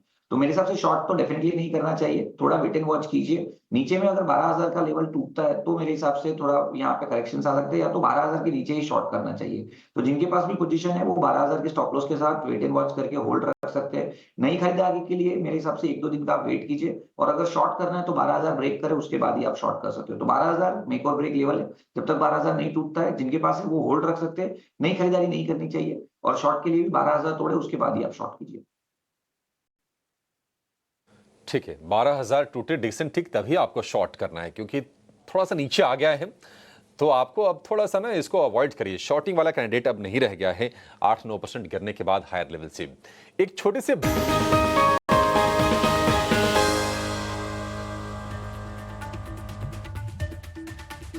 हमारी कोशिश यही है कि ब्रेकआउट शेयर्स के अंदर आपके लिए कुछ बेहतर शेयर्स लेके आएँ, और क्योंकि जिस समय अब बाजार जैसा भी चल रहा है ना, उस समय एक चीज़ का आपको थोड़ा ध्यान रखना चाहिए कि आपको थोड़ा एग्रेसिव और खिंचे हुए शेयर्स नहीं पकड़ने हैं। द रीज़न इज़ बीइंग, क्योंकि अगर आप वो शेयर्स देखेंगे तो फिर हो सकता है आप कहीं टॉप में फंस ना जाएं। हालांकि वो ब्रेकआउट बाद में भी करेगा, लेकिन आपको पहले थोड़ा जोल्ट कर देगा, थोड़ा हिलाएगा डुलाएगा, आप अपने कॉन्फिडेंस लूज़ कर देंगे तो आप शेयर्स भी छोड़ देंगे। तो इसलिए मेरी कोशिश पिछले 2 दिन से यही चल रही है कि मैं आपके सामने वो सारे शेयर्स रखूँ जहाँ पर बेस अच्छा है, अभी वो चले हुए शेयर नहीं है। कल हमने आपको इसी तरह से हैप्पीएस्ट माइंड भी बताया था, एक आईटी की कंपनी है। आईटी के अंदर एक राउंड की तेज़ी Infosys, TCS, HCL tech, persistent सब में आ चुकी है, बट हैप्पीएस्ट माइंड में नहीं थी। ऐसे अगर फाइनेंस वाले शेयर्स में चेक कर रहा हूँ, क्योंकि अभी विशाली थोड़ी देर पहले आपको बैंकिंग स्टॉक्स के बारे में बता रही थी कि सरकारी बैंकों में मजबूती आई। कल वो एसबीआई का जिक्र हो रहा था, कैनरा का जिक्र हो रहा था। हालांकि मैं सीधा बैंक्स में नहीं उतरना चाहता, लेकिन मैंने फिर भी एक शेयर ऐसा ढूंढा है और मेरे को मिल गया। इनफैक्ट वो ऐसा मैं बोलूँगा वो एसबीआई कार्ड्स का है। मैं आपके स्क्रीन पर लेके आता हूँ एसबीआई कार्ड्स को, वजह बनवाता हूँ और आप देखिएगा, आपको भी अच्छा लगेगा देख के। मैं इसके पहले डेली चार्ट आपको दिखा रहा हूँ, बाद में मैं इसका वीकली भी करूँगा। पहले मैं डेली चार्ट आपको नोटिस कराता हूँ, आप देखिएगा जो मैंने कल आपको हैप्पीएस्ट माइंड के अंदर बताया ना, एग्जैक्टली वही इसके अंदर भी है। स्ट्रॉन्ग बेस है, 1 2 3 4 5 6 बार का एक स्ट्रॉन्ग बेस बना हुआ है, और ये बेस अपने प्राइस से कोई बहुत ज़्यादा नीचे नहीं है। ये 680 रुपये का है, शेयर चल रहा है अभी 740 रुपये के आसपास का, कुल मिला के 60 रुपये का फ़र्क है। एथिकली सिर्फ देखा जाए तो इस 60 रुपये नीचे इतना स्ट्रॉन्ग बेस है कि इसने इसको पैनिक पे भी नहीं तोड़ा हुआ। ये इसका पैनिक फॉल वाला हिस्सा था जहाँ पे आके अरेस्ट हुआ, पैनिक फॉल वाला हिस्सा जहाँ पे आके अरेस्ट हुआ, पैनिक फॉल वाला हिस्सा जहाँ पे आके अरेस्ट हुआ। अब कंसोलिडेशन हो रहा है। इसमें इस वाले बेस में और इस वाले बेस में एक चीज़ का फ़र्क आ चुका है, वो आ चुका है एवरेजेस का। इससे पहले तक हम बिलो द एवरेजेस थे, अब हम अबव द एवरेजेस जा रहे हैं। बेस हमारा सेम का सेम है, तो एक चीज़ अच्छी है कि बेस रिमेन्स द सेम। हम बिलो द एवरेज नहीं बल्कि अबव द एवरेज चल रहे हैं, तो ये अच्छा हो सकता है। मैं आपको चार्ट को थोड़ा और ब्रॉड करके दिखाता हूँ। आप देखेंगे ये पूरी एक रेंज 200 दिनों के एवरेज को कल इसने फाइनली इसके ऊपर जाके बंद किया हुआ है। और ऐसा नहीं कि ये कोई छोटी अचीवमेंट है, ये भी बड़ी अचीवमेंट है, क्योंकि इससे पहले ये भी 1 बार 2 बार ये 3 बार 4 बार फेल हो चुका है। तो कल की जो क्लोजिंग है वो काफ़ी अच्छी क्लोजिंग है, और मेरे को लग रहा है ये अगर रास्ता खोलेगा तो आपको एक अच्छा मूवमेंट भी दे सकता है। कोई बड़ी बात नहीं है कि ये 800 850 तक भी चला जाए। ये मैंने आपको डेली दिखाया, अगर मैं आपको इसका वीकली भी नोटिस करवाना चाहूँगा, जैसे मैंने आपको शुरुआत में भी कहा था। देखिए टेक्निकल्स में एक बहुत बेसिक सा रूल होता है कि 50 दिन की एवरेज पार होगी तो हम 200 दिनों की एवरेज की तरफ हम कूच करेंगे, यानी बढ़ जाएंगे। जैसे मैंने इसके चार्ट को वीकली किया, वही वाला base as it is protected base आपके पास आ गया, और यहाँ पे 50 दिन की एवरेज वीकली बेसिस के चार्ट पे ब्रेकआउट दिखेगी। और ईएमआई जहाँ पे मैंने लिखा हुआ है ये 200 दिनों की एवरेज है, यहाँ तक ये पहुँचने का रास्ता अपना ढूंढ लेगा। सेफ एंड सिक्योरिटी वाला शेयर है, मेरे को लग रहा है कि इस पे ज़रूर नोटिस करना चाहिए। वैशाली पारिक इसमें हमारी थोड़ी हेल्प कर सकती है। वैशाली एक बार ज़रा आप देख के बताइएगा, मैंने डेली और वीकली चार्ट की जो हमारी रीजनिंग थी वो सामने रखी है। क्या इस शेयर में एंट्री कर लेना चाहिए? मेरे को रिस्क रिवार्ड जस्टिफाई लग रहा है, इसलिए मैं इसके साथ जाना चाहता हूँ। आपने बिल्कुल सही कहा दिव्य जी, बिकॉज कल की भी जो कैंडल बनी है वेरी स्ट्रांग, और अभी ये देखना है कि जो प्रीवियस हाई है जो आई थिंक 750 लेवल्स के आसपास, वो हाई को अगर क्रॉस करता है और सस्टेन करता है तो it is back on track and एक स्ट्रांग ट्रेंड बन सकता है। सो जैसे कि आपने फरमाया कि यस कपल ऑफ टाइम्स एक प्रोमिनेंट सपोर्ट बन चुका है 680 690 के बैंड में, तो ये सपोर्ट काफी इंपॉर्टेंट बन चुका है और अभी रेंज की बाहर आने की कोशिश कर रहा है। तो 750 इज द ट्रिगर पॉइंट। 750 के ऊपर आप देखेंगे तो ये 800 840 की तरफ जरूर जा सकते। मैम इसका स्टॉप लॉस क्या रखें? अगर 840 जा रहा है तो फिर स्टॉप लॉस क्या रखें? I think stop loss near term stop loss रखेंगे 710। 710 का, ठीक है, 710 का लगाइए स्टॉप लॉस। 840 का लिखे इस पे टारगेट। SBI कार्ड्स पे स्टैंप कर दीजिए बाय की बकायदा, और इस 750 के पार होती और फास्ट हो जाएगा। अगर आपको लग रहा है कि मैं 750 के पार होने के बाद ही लेना चाहता हूं, तो आप अच्छा डिसीजन भी ले पा रहे हैं। स्टैंपिंग अभी आपकी स्क्रीन पे लगी हुई आ जाएगी, जिसमें 710 का एक स्टॉप लगेगा, 840 का टारगेट होगा, और आपको 750 के ऊपर खरीदेंगे तो और अच्छा हो जाएगा। आज एक ही शेयर था बताने के लिए मेरे पास, इसलिए SBI कार्ड के साथ ही हम ब्रेकआउट की सीरीज को भी रोक रहे हैं। पे बैक टू स्टूडियो। ठीक है, तो SBI कार्ड्स यहाँ पे आप रखिए नज़र, ये आज का है ब्रेकआउट कैंडिडेट। बट चलिए फिर से एक बार बाज़ारों की बात करते हैं। तो इंटरेस्टिंग ये हो रहा है कि जो कुछ ऐसे सेक्टर्स थे जहाँ पे एक टाइम वाइज करेक्शन ज़रूर हम हावी होते हुए देख रहे थे, जिसमें कि डिफेंस और रेलवे काउंटर्स भी शामिल थे, वहाँ पे धीरे धीरे करके ट्रैक्शन वापस से लौट रहा है। ये कैसे आप कह सकते हैं? देखिए, डिफेंस जो है काफ़ी साइलेंट सा हो गया था। अब हाल फिलहाल आपको खबरें भी दिखेंगी कि डिफेंस काउंटर्स को लेकर पॉजिटिव खबरें भी आ रही हैं। सिलेक्ट डिफेंस काउंटर्स में ट्रैक्शन भी है, और आप देखिए आज खबरों के दम पे HAL का भी स्टॉक जो है वो फोकस में रहेगा। इसके अलावा कुछ एक रेलवे काउंटर्स भी रिबाउंड करते हुए दिख रहे हैं, जो कि कई दिनों से जो है अपना मोमेंटम खो बैठे थे, जिसमें कि RVNL एक पिक है जो कि किरण के रेडार पे है। और एक और स्टॉक जिसके बारे में एक राय लेना चाहेंगे, किरण आप ही राय दे दीजिए, वो है IRCTC का शेयर। क्योंकि देखिए पिछले पूरे महीने की अगर मैं बात करूं, तो अगस्त के मेजॉरिटी ऑफ द टाइम ये जो स्टॉक था वो काफ़ी टाइट रेंज में हमें दिखा था। 900 से 940 के बीच में ये ट्रेड कर रहा था, पर पिछले 1-2 दिन में थोड़ा ट्रैक्शन फिर से लौट रहा है। किरण, क्या IRCTC इन स्तरों पे आपको पसंद आ रहा है? क्या यहाँ पे भी ट्रैक्शन लौट सकता है, या फिर अभी भी रेंज बाउंड ही रह सकता है काउंटर? सो IRCTC की बात करें तो डेफिनेटली ये भी हमारे अपने क्लाइंट को रेकमेंड किया है। रीजन भी है कि अगर आप देखोगे तो फेस्टिवल सीजन वापस लौट रहा है, तो कहीं ना कहीं वेकेशंस और वो जो थीम है ट्रैवल थीम, उसके ऊपर IRCTC और इंडिगो, ये दोनों के अंदर एक अच्छी खासी पोजीशन बन सकती है। नंबर 1। नंबर 2, पर्टिकुलरली IRCTC की हम बात करें तो 200 डेज मूविंग एवरेज के आसपास कंसोलिडेट हो रहा है। एक्सट्रीम ओवरसोल्ड टेरिटरी से बाहर निकला हुआ स्टॉक है। डेली चार्ट के ऊपर आप देखोगे तो वहां पे हिडन बुलिश डाइवर्जेंस भी अपने को देखने को मिल रहा है, और 900 का लेवल प्रीवियसली हमने देखा था काफी अच्छा सपोर्ट था, वहां से ही सपोर्ट लेके काउंटर ऊपर में 1100 तक गया था। तो कहीं ना कहीं रिस्क रिवॉर्ड रेशियो हमें फेवरेबल लग रहा है करंट मार्केट प्राइस से। 930 के आसपास की क्लोजिंग है, डेफिनेटली लॉन्ग करना चाहिए। एक पोजिशनल स्टॉप लॉस आप 900 का मेंटेन कीजिए। अगर 900 का लेवल ब्रेक नहीं होता तो there are very good chances आप 980 तक की एक रेंज ऊपर में देख सकते हैं। तो हमारे हिसाब से डेफिनेटली IRCTC लॉन्ग करना चाहिए। 980 तक जा सकता है IRCTC। यहाँ पे आपको 900 रुपये का स्टॉप लॉस लगाना है। किरण ने अपने क्लाइंट्स को भी रिकमेंड किया है, उसकी तरफ से एक डिस्क्लेमर, तो ये काउंटर पर भी आप फोकस रखिए। पर देखिए हमने फ्राइडे को आपके लिए हाईलाइट किया था हीरो मोटोकॉर्प, और अंशुल थे हमारे साथ उस शो में, हम उनको छेड़ भी रहे थे कि हीरो मोटोकॉर्प जो आपकी कॉल थी वहाँ पे एक अच्छा ट्रैक्शन था, पर फिर से कल हमने देखा कि 2% से ज़्यादा का मूव ये काउंटर ने दिखाया। और इंटरेस्टिंग ये है कि इसका जो एक प्रीवियस रेजिस्टेंस जोन था लगभग 5600 के आसपास, उसको रीटेस्ट कर रहा है। और अगर देखिए वो निकलता है तो क्या ये अन्य 2 व्हीलर स्टॉक्स जैसे कि बजाज ऑटो, TVS मोटर्स जो कि ऑल टाइम हाई पे हैं, वहाँ पे जाने के लिए तैयार है? इस पे आपसे जवाब जानना चाहेंगे। वैशाली, कैसे देख रही हैं आप हीरो मोटोकॉर्प को? क्योंकि पिछले 3 दिन से स्ट्रॉन्ग ग्रीन कैंडल्स बना रहा है ये स्टॉक, हालांकि फंडामेंटल्स इंटैक्ट हैं, वैल्यूएशंस अन्य कंपनीज के हिसाब से काफ़ी सप्रेस्ड हैं, तो ऐसे में टेक्निकली आप इसका सेटअप कैसे देख रही हैं?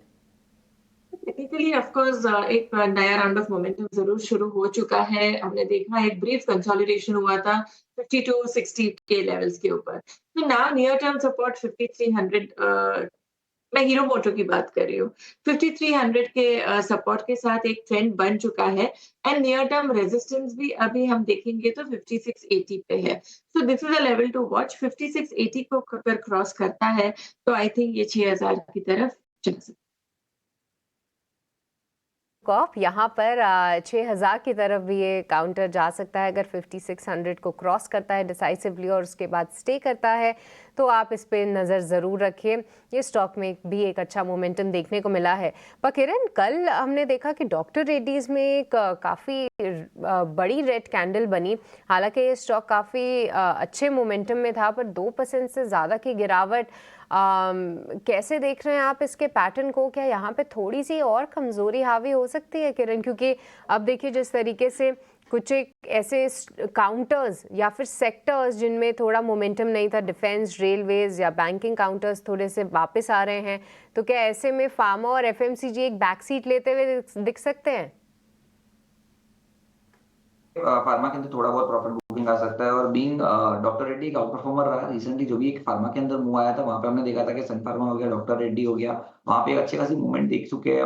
अगर डेली चार्ट आप देखोगे तो डॉक्टर रेड्डी के ऊपर क्लियर कट एक राइजिंग वेज ब्रेकडाउन हमें देखने को मिल रहा है। मल्टीपल नेगेटिव कैंडलस्टिक्स पैटर्न भी हमें देखने को मिल रही है। अब तक 20 डेज मूविंग एवरेज को संभाल के रखा था, कल उसने वो 20 डेज मूविंग एवरेज को भी ब्रेक किया है। और रिसेंटली अगर आप देखोगे तो जुलाई महीने से लेकर अगस्त महीने तक जो भी उसने हाई बनाया है वहां मोमेंटम इंडिकेटर में क्लियर कट एक नेगेटिव डाइवर्जेंस है।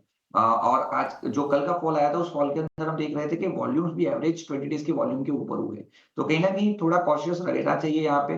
जिनके पास भी पोजीशन है वो 6800 का एक स्ट्रिक्ट स्टॉप लॉस रखे, और जिनको शॉर्ट करना है वो 6800 ब्रेक करे तो उसके नीचे शॉर्ट भी कर सकते हैं डेफिनेटली।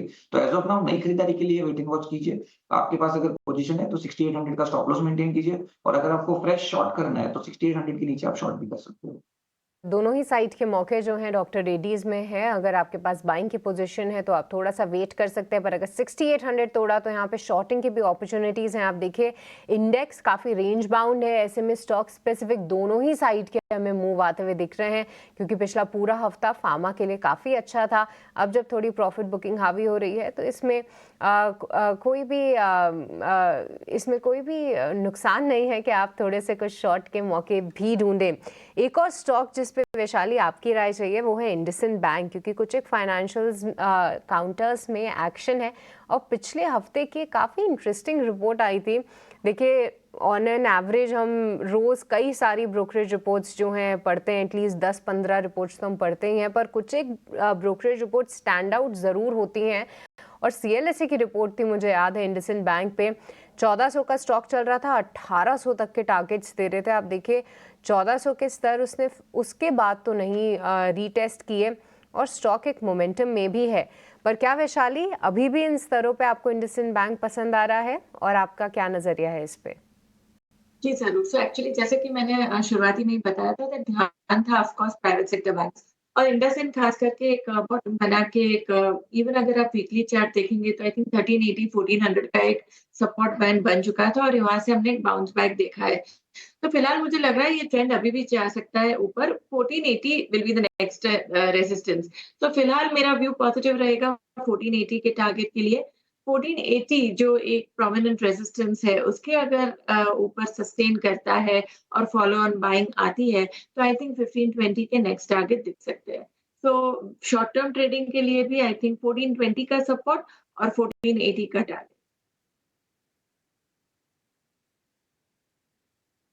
क्या अलग अलग स्टॉक्स पे आपको टेक्निकल राय मिल रही है? आपको ये भी पता लग रहा है कि उस पर बाय करना है, होल्ड करना है, सेल करना है, वेट करना है, या फिर इसको अभी अवॉइड करना है? क्योंकि सबकी हमने स्टैम्प बनवा रखी है आपके लिए, और जहाँ जहाँ पे लेवल समझ में आते हैं ना, वो लेवल्स की स्टैंपिंग भी आपके सामने होती है, ताकि आपको थोड़ा आइडिया लग पाए करना क्या है, किस भाव से करना है। लिखतम और वक्तम काम पूरा करके चल रहे हैं आपके सामने जितना हो सकता है।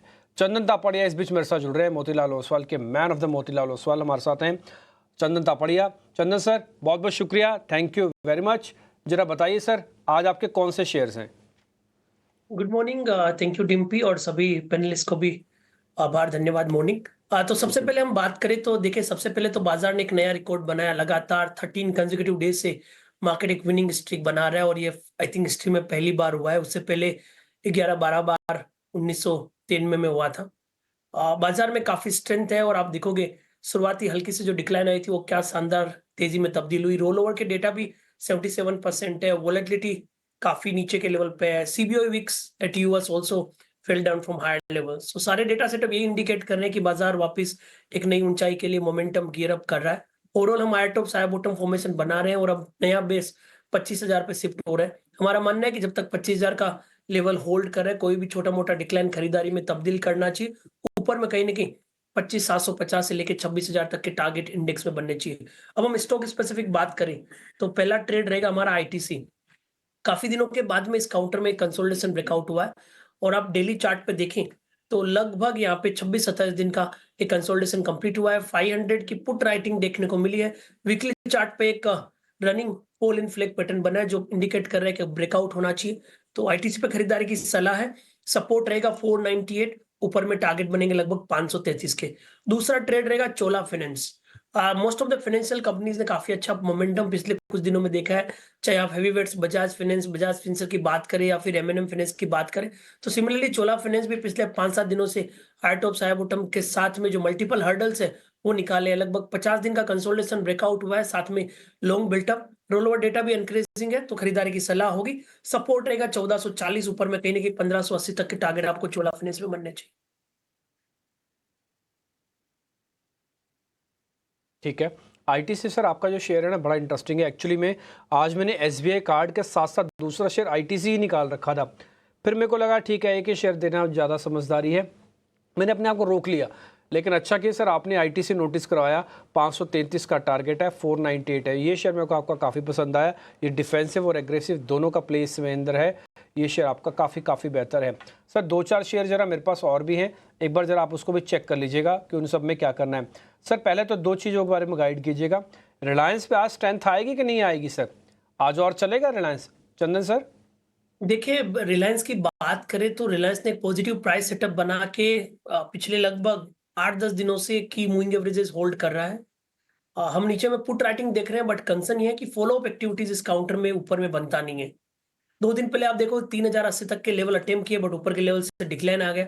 तो कहीं ना कहीं ये झटके खा के चलता रहेगा, बट कहीं ना कहीं बेस बना के नए मूव के लिए तैयार हो रहा है। ओवरऑल हमारा मानना है कि 3000 से लेके 3100 रिलायंस का ब्रॉडर रेंज रहेगा। नीचे में पुट राइटिंग भी है 3000 में, 3100 की कॉल राइटिंग भी खड़ी है।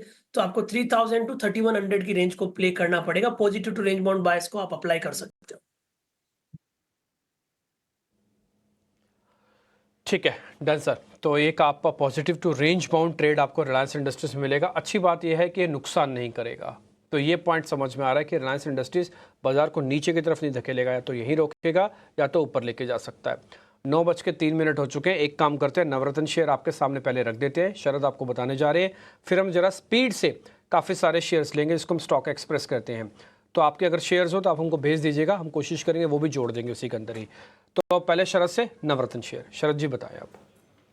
जी बिल्कुल, सबसे पहले ब्रिगेड एंटरप्राइज फोकस में रहेगा। यहाँ पे 1500 करोड़ रुपए का QIP जो है कंपनी ने लॉन्च कर दी है। इंडिकेटिव प्राइस लगभग आप कह सकते हैं 7% डिस्काउंट पे है और इक्विटी डाइल्यूशन ऑलमोस्ट 6% रहेगा। इंटरेस्टिंगली कंपनी जो अपनी डेट रीपेमेंट और नए लैंड एक्विजिशंस के लिए ये QIP प्रोसीड्स यूज़ करने वाली हैं। दूसरा स्टॉक फोकस में रहेगा आपके defence stocks, HAL, L&T, Bharat forge, shipyard stocks. आज जो है इंपॉर्टेंट मीटिंग है डिफेंस एक्विजिशन काउंसिल की, जहां पे 1 लाख करोड़ तक के प्रोजेक्ट्स की अप्रूवल आ सकती है। तो डिफेंस रिलेटेड स्टॉक्स में रडार में रखिएगा, आज यहाँ पे वॉल्यूम्स में भी मूवमेंट आएगा। GK सीमेंट की बात करें तो FY33 की टारगेट्स आई है। क्लिंकर कैपेसिटी 20% के ऊपर बढ़ेगा और ग्रे सीमेंट कैपेसिटी भी लगभग 24% से ऊपर बढ़ेगा।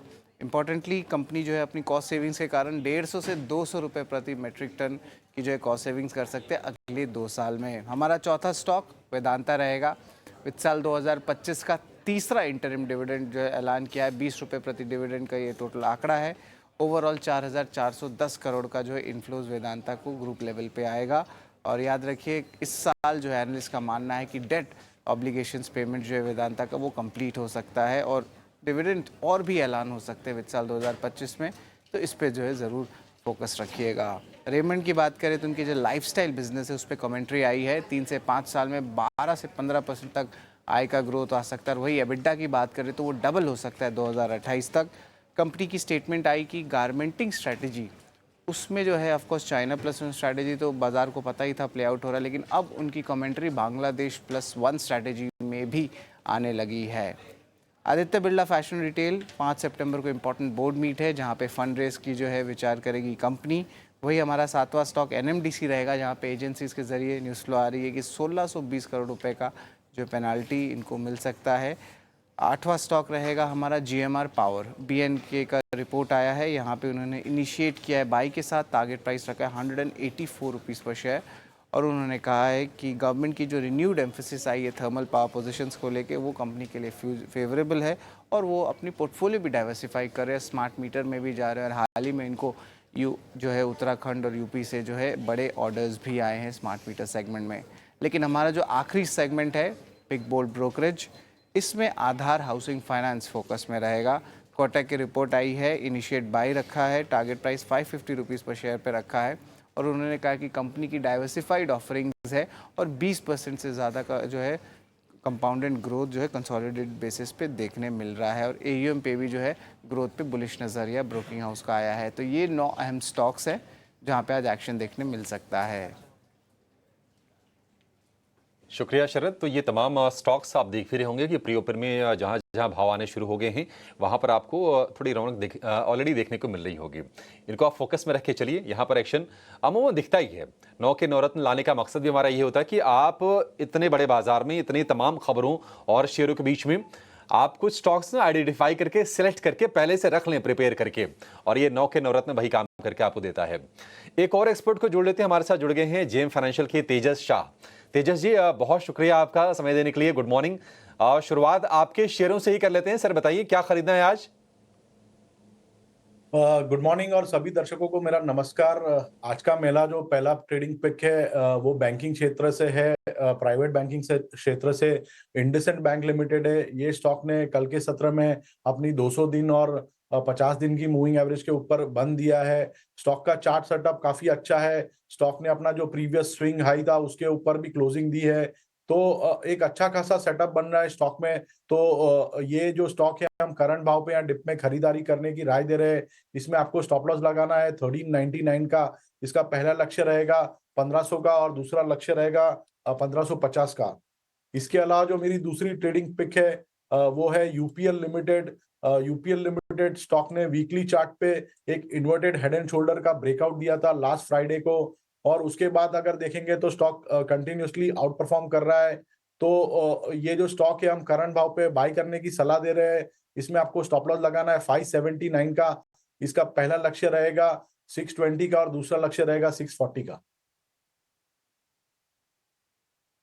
तेजस की तरफ से 2 बढ़िया शेयर आपके लिए। एक तो यूपीएल है 620 पहला टारगेट और 640 दूसरा टारगेट, 579 रुपए का स्टॉप लॉस है।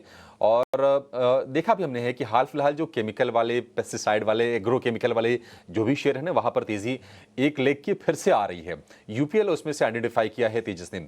दूसरा शेयर इंडसइंड बैंक का है, 1500 रुपए का टारगेट पहला, 1550 का दूसरा टारगेट, 1450 रुपए का भाव है। तो बिल्कुल आपको याद रखने में भी इजी होगा, 1450 का भाव और ये 50-50 रुपए दो ऊपर के 2 टारगेट हो गए।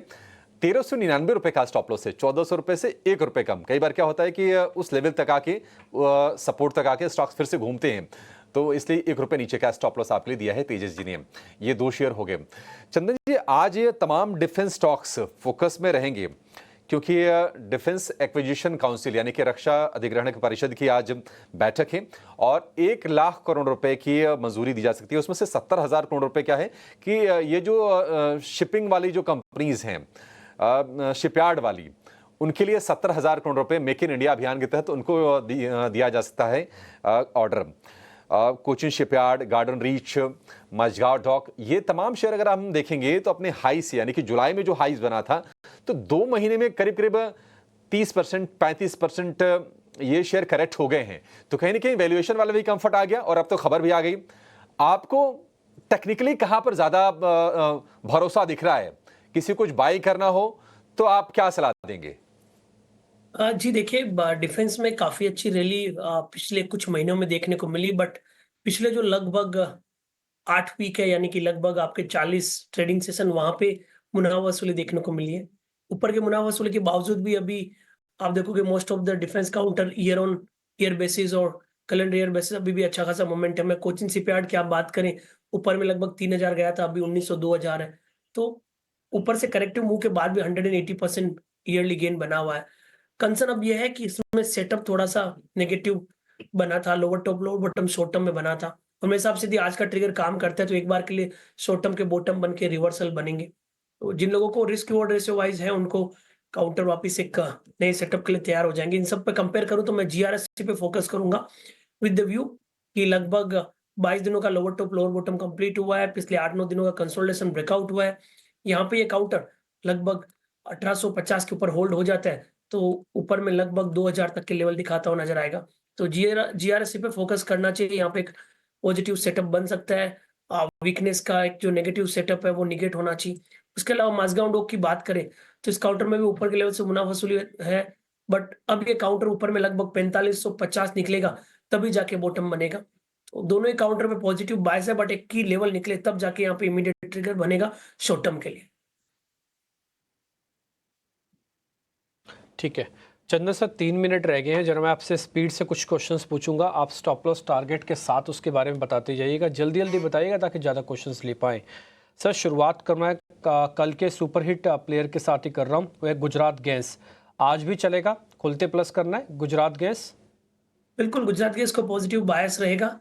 यहाँ पे खरीदारी की सलाह रहेगी। सपोर्ट रहेगा लगभग 666 के आसपास, ऊपर में 690 तक के टारगेट बनेंगे।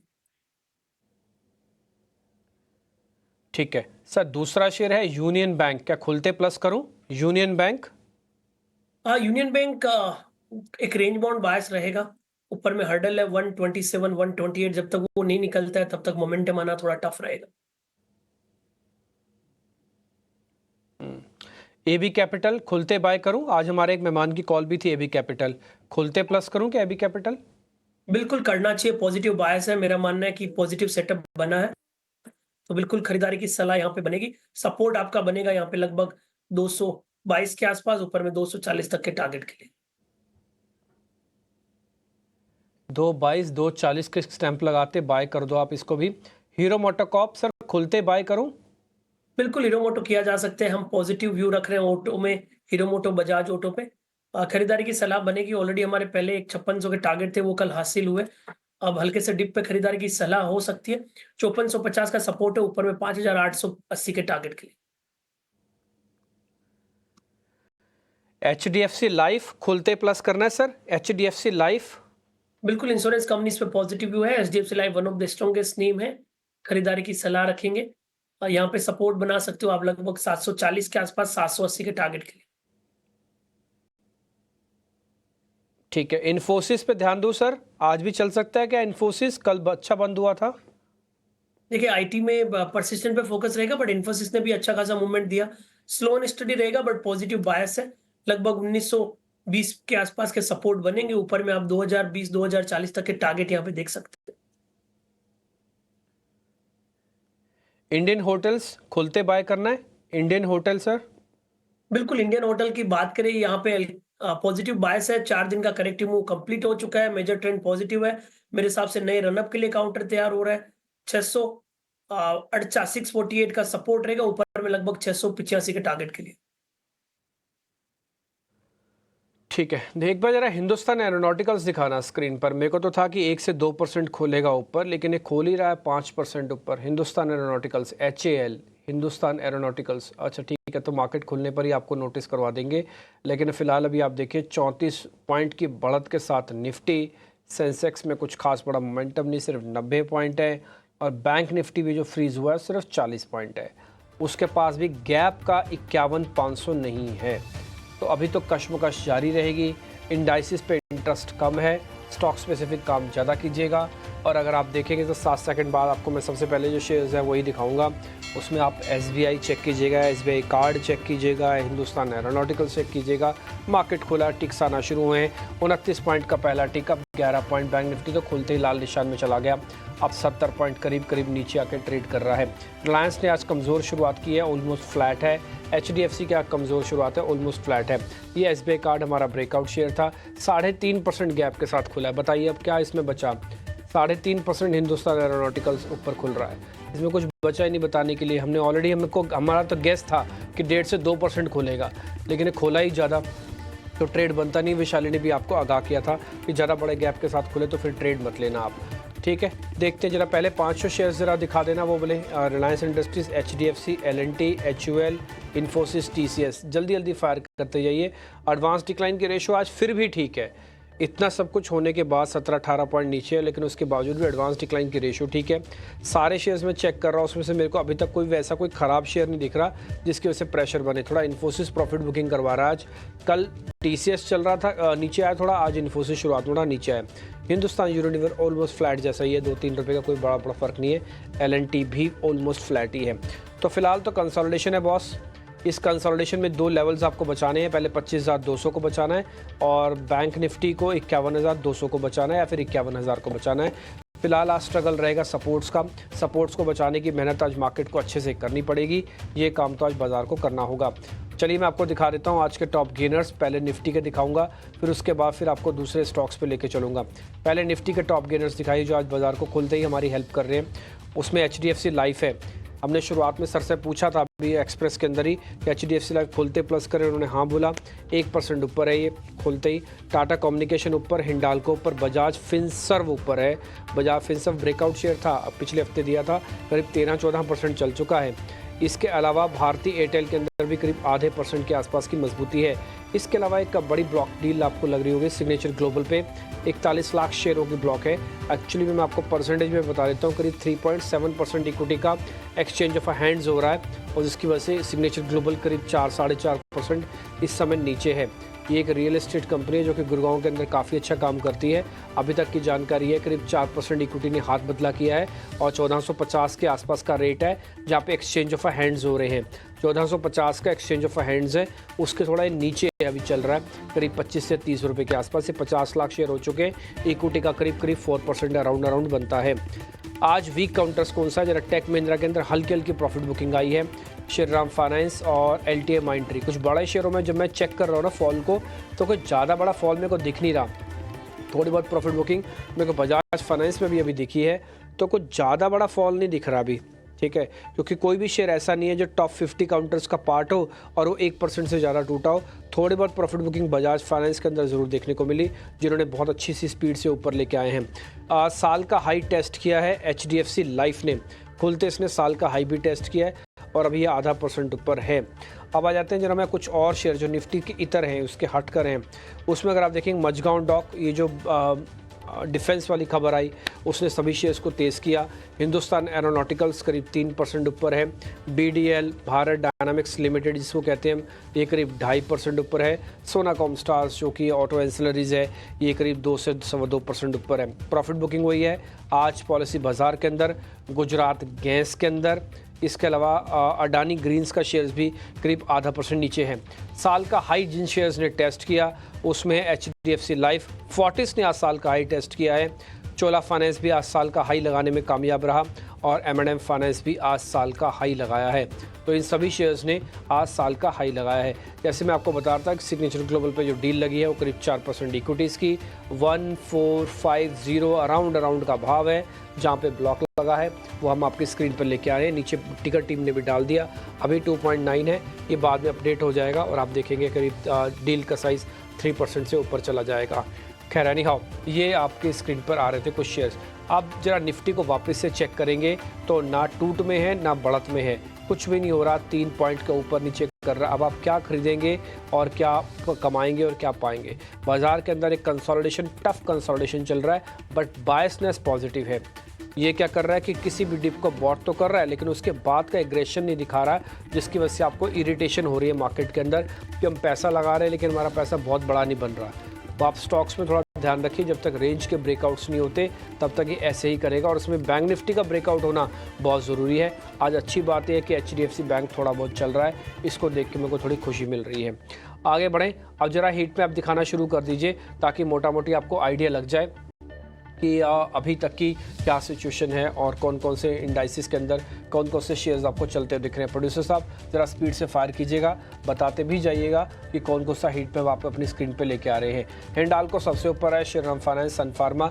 आप इस पूरी स्क्रीन को चेक कर लीजिए, आपको इसके अंदर कहीं भी ऐसे वो 6-8 शेयर नहीं होंगे जो मैं आपको रोज़ नोटिस कराता हूँ। ना इसमें रिलायंस है, ना इसमें HUL है, ना इसमें आपका LNT दिखेगा, ना ही HDFC बैंक दिखेगा। इसका मतलब ये जो हीट मैप आप अपनी स्क्रीन पर इस समय देख पा रहे हैं, ये बाजार को प्योर कंसोलिडेशन करेगा, ये टिल्ट कहीं नहीं करवाएगा, ये झुकाएगा नहीं कहीं भी। आते हैं जरा बैंकिंग काउंटर्स पे, 12 शेयरों का इंडेक्स है बैंक काउंटर्स और उसमें आप देखेंगे करीब 6 शेयर आपको तेजी में, 6 शेयर करीब मंदी में है। तो चेक एंड बैलेंसेस यहाँ पर भी है, इसलिए बैंक निफ्टी 51 साढ़े 51,000 का इंडेक्स है। अगर आप लॉस और प्रॉफिट देखेंगे तो 30 पॉइंट के अंदर ऊपर नीचे झूल रहा है। कितना टफ स्टांस है आपके सामने है। आईटी के अंदर एक राउंड की प्रॉफिट बुकिंग होना लाजमी है, वो कल से शुरू हो गई थी एक्चुअली में। इन्फोसिस को अगर आप छोड़ दें तो ज़्यादातर शेयर्स बकायदा कल डेज लो पे बंद कर रहे थे हाई के बनाने के बाद। आज भी आप देख रहे होंगे ओरेकल फाइनेंस को छोड़ के ज़्यादातर शेयर्स आपको थोड़े कमज़ोर दिखेंगे। अगला जो है वो मेटल्स का रूप है। मेटल्स अगर आप देखेंगे तो थोड़ी बहुत तेज़ी इसके अंदर आई है। ग्लोबल मार्केट्स ठीक हैं, हिंडाल्को नाल्को दोनों का कॉम्बिनेशन अच्छा है। इसके अलावा आप जीएसपीएल के अंदर आज थोड़ी बहुत प्रॉफिट बुकिंग देख पा रहे हैं। जेएसडब्ल्यू स्टील भी आज 0.5% नीचे है। एफएमसीजी को लेके आइए, ये थोड़ा डिफेंसिव रहेगा और ये आपके भी काम आएगा, इसका साथ ना छोड़िएगा। इसलिए आप अपनी हीट मैप में जो आप ये करीब 12 शेयरों की शीट देखते हैं ना, इसमें से 9 शेयर अभी आपको तेज़ दिख रहे होंगे। 4 और 4 8 और 1 9 शेयर आपको तेज़ दिख रहे हैं आउट ऑफ 12। इसका मतलब है कि मेजॉरिटी हिस्सा अभी भी डिफेंसिव के साथ ही जुड़ा हुआ है और ये आपको हीट मैप के अंदर दिख रहा होगा। ऑटो एक अगला प्लेयर हो सकता है after the sales number, but अभी वो उसके अंदर उतना एग्रेशन नहीं है। बट ठीक है, सिलेक्टिव रहिएगा, अच्छे शेयर्स पकड़ के आप ट्रेड कीजिए, उसके अंदर आपको मिल जाएगा। M&M कल की क्लोजिंग अच्छी थी, आज की ओपनिंग ठीक है, इतनी ख़राब नहीं है। रियल एस्टेट वाला काउंटर्स दिखाइए, यहाँ पे स्थिति थोड़ी बेहतर है। हमने 8 काउंटर्स निकाले हैं, 8 के 8 काउंटर्स रियल एस्टेट के अंदर आपको तेज़ दिख रहे होंगे, वैसी कोई प्रॉब्लम नहीं है। Bank Nifty again in green, bank Nifty भी ग्रीन में आ गया, ये बात मेरे को आपको नोटिस करानी है। इंडिया विक्स पे टूटा हुआ है। ये मिड कैप का इंडेक्सेस आप देख पा रहे हैं। अगर आप मेरे से पूछेंगे कि आपको फ्रंटलाइन शेयर्स में आना चाहिए कि मिड कैप में, मेरा ये मानना है कि मिड कैप में आप एक स्विंग वाली अपॉर्चुनिटी देखेंगे और अगर आपको पक्के शेयर लेने हैं तो आप फिर फ्रंटलाइन काउंटर्स में आना। मिड कैप के अंदर पक्के शेयर्स देखने की भी गलती ना करो। स्विंग मिल रहा है बहुत अच्छे। आज आप चाहो तो डिफेंस वाला एक थीम के साथ भी काम कर सकते हो। दिन भर की थीम आज वो बनी रहेगी, ऐसी कोई दिक्कत दिख नहीं रही है। ये स्मॉल कैप के इंडाइसेस हैं, उसमें भी आप देखोगे पहले के दोनों शेयर डिफेंस वाले हैं, भारत डायनामिक्स और मझगांव डॉक आपको ऊपर स्क्रीन पर दिख रहे होंगे। नीचे क्वेस्टकॉप का एक ब्रेकआउट हुआ है, कल भी चल रहा था, आज भी चला है। सबसे नीचे आप उसको ही देख पा रहे हैं। IRB इंफ्रा, बजाज इलेक्ट्रिकल जैसे शेयर्स थोड़े एक्टिव हैं। फिलहाल मार्केट पूरी तरह से एक रेंज के अंदर सपाट कामकाज हो रहा है। बैंक निफ्टी के अंदर 8 पॉइंट की सिर्फ मामूली सी गिरावट निफ्टी के अंदर, और दोनों फ्यूचर्स बिल्कुल सपाट है। इंडाइसेस छोड़िए, शेयर्स पकड़िए, थेमेटिक होइए और स्पेसिफिक काम कीजिए। ये आज के मार्केट की लाइंस है जो मैं आपके सामने रखना चाहता हूँ। अब मेरे सहयोगी आपको जरा बता देंगे छोटे मझोले शेयर्स में क्या हो रहा है, फिर हम ओपनिंग के सौदे लेना भी शुरू कर रहे हैं। ठीक है, तो बाजार रेंज में है और 25,250 के आसपास से निफ्टी हल्की सी कमजोरी के साथ तीनों के तीनों इंडेक्स कारोबार कर रहे हैं। और अगर आप मिड कैप में स्मॉल कैप में देखेंगे तो वहां पर भी बड़े एक्शन का भाव साफ दिख रहा है। डिफेंस को छोड़ दीजिए, डिफेंस में सारे के सारे शेयर आपको चलते हुए आज दिखाई देंगे। कोचिन शिपयार्ड हो गया या फिर गार्डन रिच शिप बिल्डर हो गया, मझगांव डॉक हो गया, भारत डायनेमिक्स, मिश्र धातु निगम, HAL, ये तमाम शेयर आज मजबूती के साथ कारोबार करते हुए दिख रहे हैं। एक शेयर जो नोटिस करवा देते हैं वो है, हम देख रहे हैं कि डिक्सन टेक का शेयर आज 2-3 दिन सत्र की गिरावट के बाद आज थोड़ी स्ट्रेंथ दिखा रहा है। 2% ऊपर ये शेयर कारोबार कर रहा है। और इसके अलावा आप देख रहे हैं कि वोल्टास में भी 1-1.5% के आसपास की तेजी है। गोदरेज प्रॉपर्टीज का शेयर है 1-1.25% ऊपर। बड़े एक्शन आज भी नहीं है, तो काम करते हैं, ज्यादा समय नहीं लेंगे यहाँ पर और सीधे अपने एक्सपर्ट्स के पास चलेंगे और उससे समझने की कोशिश करते हैं कि उन्होंने बाजार में अभी क्या स्पॉट किया है और आपके लिए ओपनिंग ट्रेड्स कौन से बन रहे हैं।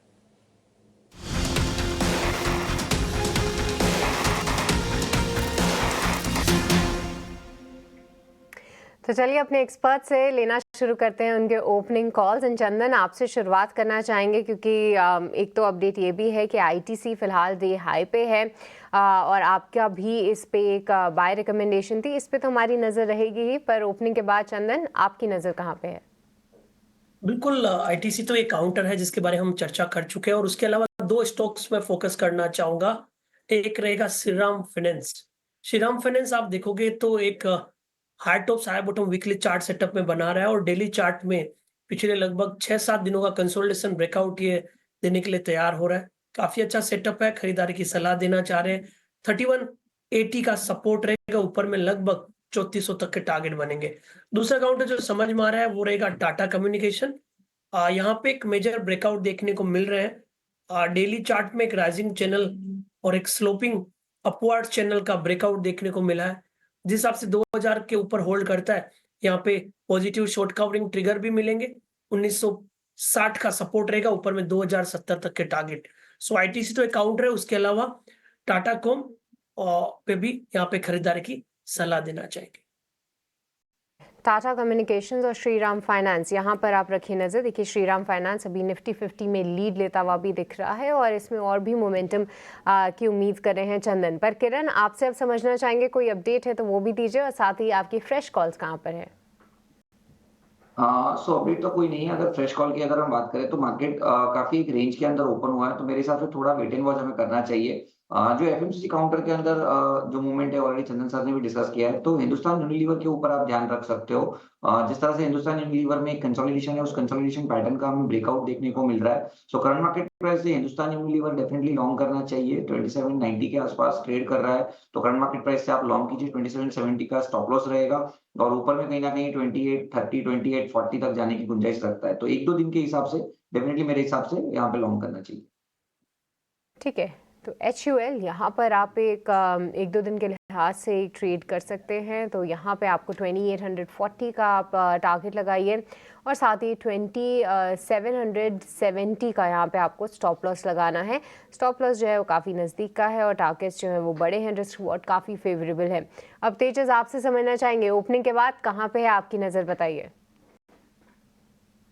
हाँ, तो जो मेरा स्टॉक है मैंने जो चुना है वो है सीमेंट सेक्टर से अल्ट्राटेक सीमेंट लिमिटेड। ये स्टॉक ने पिछले काफी दिनों से कंसोलिडेशन के बाद आज के सत्र में थोड़ी स्ट्रेंथ दिखाई है और स्टॉक जो है अपना 20 दिन की मूविंग एवरेज को कंटिन्यूअसली होल्ड कर रहा है। तो मुझे लग रहा है यहाँ से एक फ्रेश बाइंग मोमेंटम आएगा। तो ये स्टॉक आप करंट भाव पे या डिप में खरीदारी कर सकते हैं। इसमें आपको स्टॉप लॉस लगाना है 11,100 का। इसमें पहला लक्ष्य रहेगा 11,800 का और दूसरा लक्ष्य रहेगा 12,000 का। अल्ट्राटेक सीमेंट, यहाँ पर आपको रखनी है नज़र। देखिए कि कुछ एक सीमेंट काउंटर्स काफ़ी अच्छा ट्रैक्शन भी दिखा रहे थे। हम आपको लगातार बता रहे हैं कि सीमेंट स्पेस से जुड़ी हुई क्या कुछ खबरें हैं डिमांड को लेकर, साथ ही प्राइस हाइक किस तरीके से कंपनीज ले रही हैं। और अल्ट्राटेक सीमेंट फिलहाल सपाट है, यहाँ पर भी मौका है। 11,800 के टारगेट्स जो हैं तेजस की तरफ से, 11,300 का यहाँ पर आपको स्टॉप लॉस लगाना है। पर फिर से एक बार बाजारों की बात करें तो इंडेक्स में कोई भी उथल पुथल फिलहाल देखने को नहीं मिल रही है। निफ्टी और निफ्टी बैंक आप दोनों ही को ही आज एकदम सपाट समझिए। पर इसके अलावा आज जो है हिंडाल्को लीड लेता हुआ दिख रहा है। हम आपको बता भी रहे थे कि किस तरीके से मेटल काउंटर्स की चाल जो है वो स्ट्रॉन्ग दिख रही है। हमने वेदांता पे डिस्कशन किया, अब हिंडाल्को यहाँ पे लीड ले रहा है। श्रीराम फाइनेंस एक चंदन की कॉल है। इसके अलावा फार्मा स्पेस से सन फार्मा और डीवीज लैब, साथ ही सिप्ला, ये तीनों भी अच्छी तरीके से आज रीबाउंड कर रहे हैं। और साथ ही साथ टाटा मोटर्स में भी कल की गिरावट के बाद आज थोड़ी सी जो प्रॉफिट जो बाइंग है वो लौटती हुई दिखी है। इसके अलावा अगर हम देखें तो बजाज ट्विंस आज जो है थोड़े से कमज़ोर ज़रूर हैं। बजाज फाइनेंस और बजाज फिनसर्व ये थोड़ी सी कमज़ोरी दिखा रहे हैं। साथ ही बजाज ऑटो में भी हल्की प्रॉफिट बुकिंग है, पर यहाँ पे बहुत ज़्यादा चिंता की बात तो फिलहाल नहीं हम देख रहे हैं। पर हम बात कर रहे थे फाइनेंशियल स्पेस की, तो आज फिर से पिरामल एंटरप्राइज ये काउंटर जो है उभरता हुआ दिखा है। इसमें भी एक अच्छी तेज़ी हम देख रहे हैं, डे हाई पे आता हुआ। चंदन, कोई नजरिया पिरामल एंटरप्राइज पे? कल के हाईज को क्रॉस करता हुआ दिख रहा है, पर क्या यहाँ पे अभी भी मौके हैं? बिल्कुल, देखिए सेटअप अच्छा है और आप देखोगे तो पिछले 10-12 दिन की हिस्ट्री देखें तो 880 से लेके 1090 तक का मूवमेंट दिया, उसके बाद में करेक्टिव मूव होकर वापस 2 दिनों से रैली बन रही है। तो हायर बेस बन रहे हैं, मेजर ट्रेंड पॉजिटिव है, पॉजिटिव प्राइस पैटर्न इंडिकेट कर रहा है कि ऑनगोइंग मोमेंटम कंटिन्यू रहना चाहिए। तो मेरे हिसाब से 1050 का सपोर्ट लगा के यहाँ पे पॉजिटिव मूव को प्ले किया जा सकता है, ऊपर में लगभग 1105 1110 के नए हाई के टारगेट के लिए। ठीक है, तो 1110 के टारगेट्स के लिए, जो कि इसके प्रीवियस हाई के भी टारगेट्स थे, उसको आप नज़र में ज़रूर रख सकते हैं। तो पिरामल एंटरप्राइज में काफ़ी अच्छा मोमेंटम है। हमने IRCTC की बात की थी और किरण से उनका व्यू भी लिया था। अब देखिए जहाँ पे भी जिस पॉइंट पे ये स्टॉक ओपन हुआ है उसके बाद इसने थोड़ा सा मोमेंटम बिल्ड ऑन ही किया है। फिलहाल 1% की तेज़ी दिखा रहा है IRCTC। किरण का मानना था कि 980 तक जाने का ये दमखम रखता है ये स्टॉक। इसके अलावा देखें तो डिक्सन टेक भी जो है आज रीबाउंड कर रहा है। हम देख भी रहे हैं कि कई सारी खबरें जो हैं काफ़ी पॉजिटिव साइड पे ही हैं, पर अपने सपोर्ट को रिस्पेक्ट करता हुआ फिर से एक बार रीबाउंड कर रहा है। तेजस, क्या यहाँ पे अभी भी मौके हैं डिक्सन टेक में खरीदारी करने के, या अभी थोड़ा सा इसे अवॉइड करना चाहिए? तो डिक्सन टेक्नोलॉजी की हम बात करें तो ये स्टॉक ने एक ऑलमोस्ट डबल टॉप जैसा बनाया है और कल के सत्र में एक भारी गिरावट देखी है। तो मुझे लग रहा है कि यहाँ के पे अगर किसी की लॉन्ग पोजीशन फंसी हुई है तो एग्जिट करना चाहिए, क्योंकि कल के सत्र में जो हमने गिरावट देखी थी वो काफी वॉल्यूम के साथ गिरावट आई है। तो कल का जब तक ये हाई निकालता नहीं है, मुझे लग रहा है यहाँ से कोई भी एक माइनर पुल बैक रैली आती है उसमें लॉन्ग पोजीशन में प्रॉफिट बुक करना चाहिए या तो एग्जिट करना चाहिए।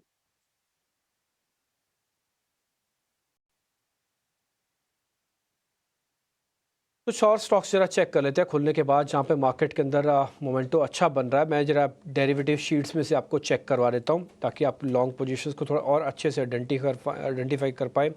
हिंदुस्तान एरोनॉटिकल्स तो ठीक है, वो तो चलो गैप है। इसके अलावा टाटा कॉम उसके अंदर है बट उसमें वॉल्यूम नहीं है। वोल्टास दिखाना एक बार जरा स्क्रीन पे, वोल्टास। चंदन सर जरा वोल्टास देखो तो 3-3.5 इसके ना फ्यूचर वाली प्लेट भी दिखाना। हाँ 3-3.5% का ओआई एडिशन है सर, 1% का प्राइस एक्शन है, बढ़िया शेयर चल रहा है, अच्छा बिल्डअप है। अभी और चल सकता है क्या ये आज? बिल्कुल लॉन्ग का बिल्टअप है और कंटिन्यूसली आप देखोगे तो हायर बेस बन रहा है और इनफैक्ट ये काउंटर पिछले लगभग 8-9 एक्सपायरी से मोमेंट इंटेक्ट है। इन बिटवीन आप देखोगे मे सीरीज में थोड़ा सा मुनाफा वसूली हुई थी बट बाकी लॉन्ग के रोल और शिफ्ट हो रहे हैं ऊपर की तरफ। आई थिंक मोमेंटम बरकरार रहना चाहिए, हालांकि चल चुके हैं वो ओनली कंसर्न है।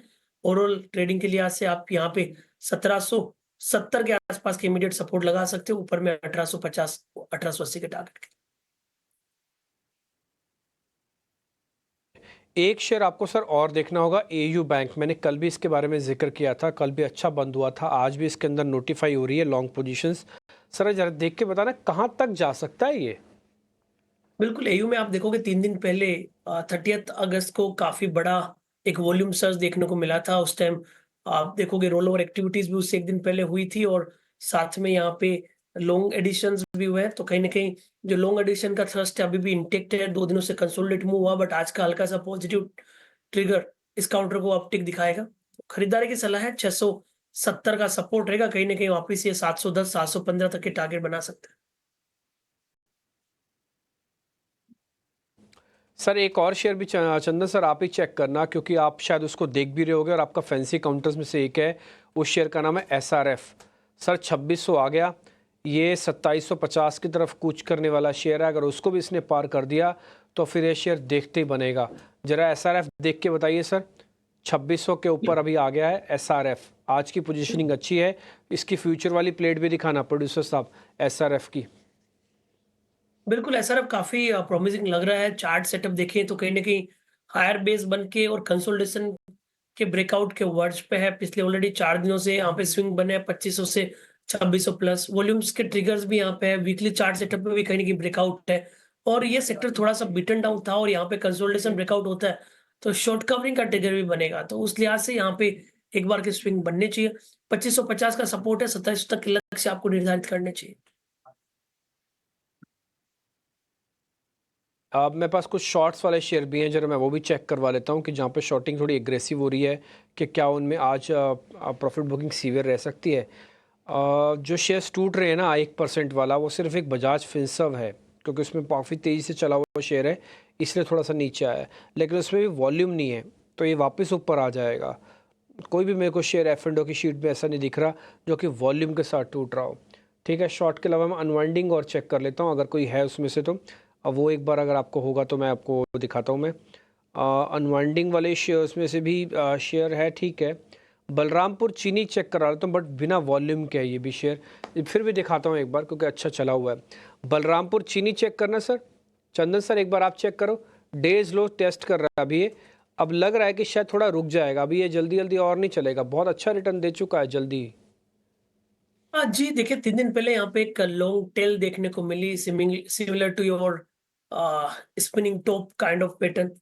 तो ऊपर में 625 के हाई बना के उसी दिन 600 के नीचे सरेंडर हुआ और 2 दिन से थोड़ा सा प्रॉफिट बुकिंग है। हालांकि वीकली सेटअप इतना खराब नहीं है, डेली में थोड़ा प्रॉफिट बुकिंग बोल रहा है तो हल्के डिप यहाँ पे बन सकते हैं। अग्रेसिव व्यू तो नहीं रहेगा बट एक बार के लिए 565 570 तक के डाउन साइड यहाँ पे बन सकते हैं।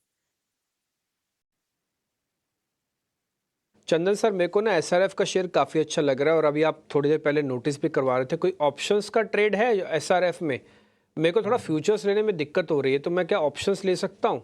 कोई भी एक ऑप्शन हो तो बता दो, एक्टिव होनी चाहिए सर फिर वो।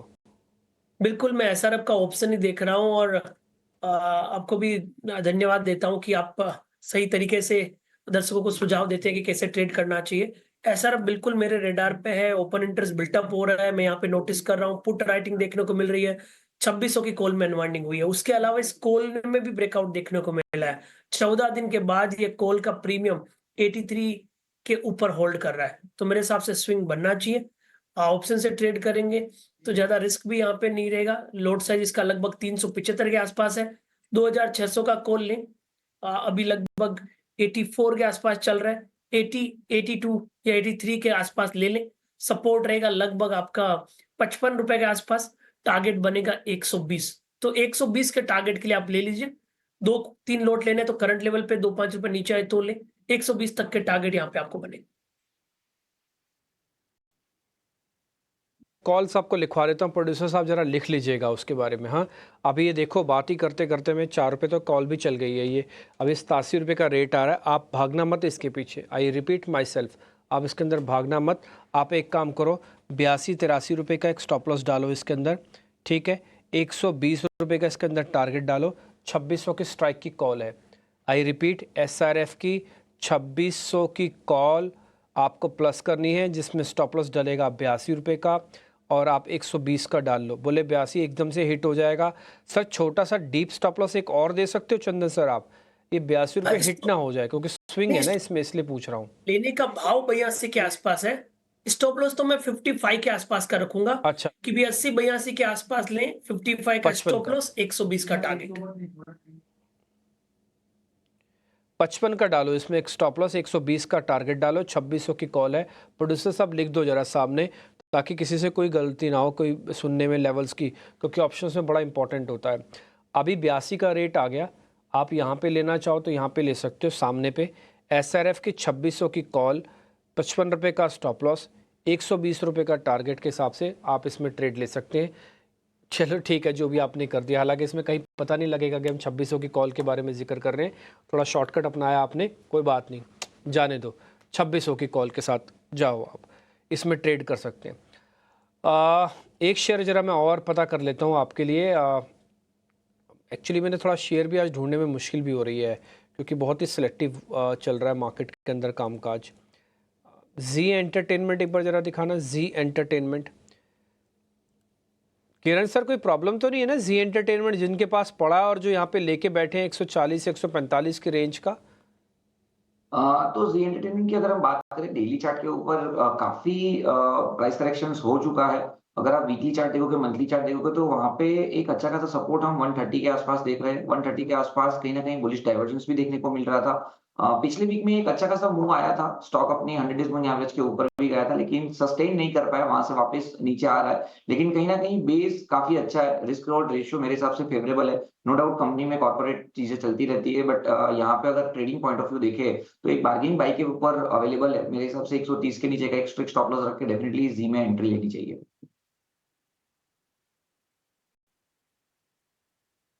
तो एक ये रिकमेंडेशन और आ गई है।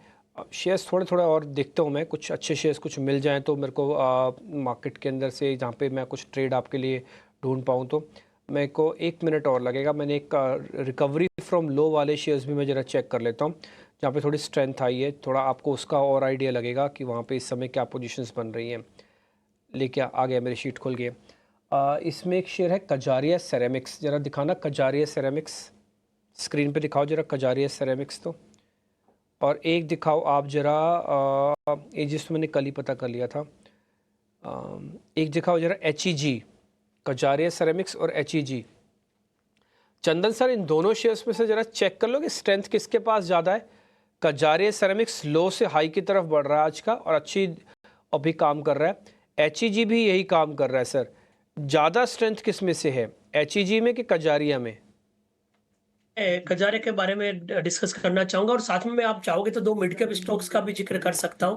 बट सबसे पहले कजारिया की बात करें तो इस काउंटर में लगभग 18-19 दिनों के डिक्लाइन के बाद एक मीनिंगफुल बॉटम बना है। 1545 से लेके 1328 तक का डिक्लाइन के बाद में वीकली में लोअर टॉप लोअर बॉटम का निगेशन हुआ है। तो पॉजिटिव स्टेंस यहाँ पे बना है। 1350 का सपोर्ट एक बार के लिए, 1420 तक के टारगेट। कजारिया में बननी चाहिए। तो दोनों काउंटर में कजारिया सिरेमिक्स प्रिफर्ड चॉइस रहेगी। ये ज़्यादा स्ट्रॉन्ग है, कजारिया में ज़्यादा ध्यान आपको देना चाहिए। खैर फिलहाल पूरी तरह से बाजार एक रेंज के अंदर है। निफ्टी बैंक के अंदर बस कुछ भी नहीं है, सिर्फ 40 पॉइंट ऊपर नीचे कर रहा है, कभी 20 पॉइंट ऊपर आ रहा है, कभी 20 पॉइंट नीचे जा रहा है। निफ्टी के साथ भी ये प्रॉब्लम है, 10 पॉइंट की रेंज में कभी ऊपर, कभी 10 पॉइंट कभी नीचे है। छांट के हम आपके सामने शेयर रख रहे हैं। वोल्टास अभी आपको नोटिस कराया, SRF नोटिस कराया, एक ऑप्शंस का ट्रेड भी दिलवाया, और कजारिया भी अभी ब्रेकआउट का एक शेयर बना, उसकी हमने स्ट्रेंथ चेक की है। ये आर्ली चार्ट पे 200 दिनों के एवरेज को और पार करेगा तो और तेज़ हो जाएगा। ये बढ़िया शेयरों में से एक है। तो सारे शेयर्स हम आपके सामने रख रहे हैं, आप स्पेसिफिक शेयर्स में ही काम कीजिएगा।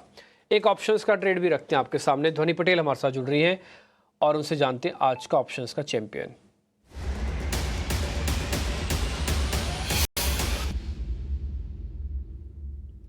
ध्वनि मैम बताइए, कौन सा ऑप्शंस का ट्रेड आपने चुना है, और कोई अपडेट हो तो वो भी बता दीजिएगा। कई बार हमसे मिस हो जाता है, तो आपके पास कोई अपडेट हो आपकी ऑप्शंस के ट्रेड का तो वो भी बताइएगा प्लीज़। बिल्कुल डिम्पी जी, गुड मॉर्निंग। सबसे पहले तो कल हमने यहाँ पे अल्ट्राटेक की जो कॉल ऑप्शन सजेस्ट करी थी वो भी पॉजिटिव साइड पे ही ट्रेड हो रही है, तो उसको होल्ड करने रहने की सलाह रहेगी। और यहाँ पे आज का फोकस हमारा बन रहा है लॉरस लैब्स के अंदर। लॉरस लैब्स के इंट्राडे चार्ट स्ट्रक्चर में यहाँ पे एक वापस से swing on the upward side देखने को मिल रहा है। शॉर्ट टर्म मूविंग एवरेजेस को इंट्राडे 30 मिनट चार्ट पे ब्रीच करा है। वॉल्यूम का इंक्रीमेंट भी काफी अच्छा है। तो एट द मनी 470 की जो कॉल ऑप्शन है उसको लेके चलेंगे। यहाँ पे अभी इसका करंट भाव करीब 13 रुपए से 14 रुपए के बीच में चल रहा है। इसको 15 रुपए के भाव पे आपको खरीदना है।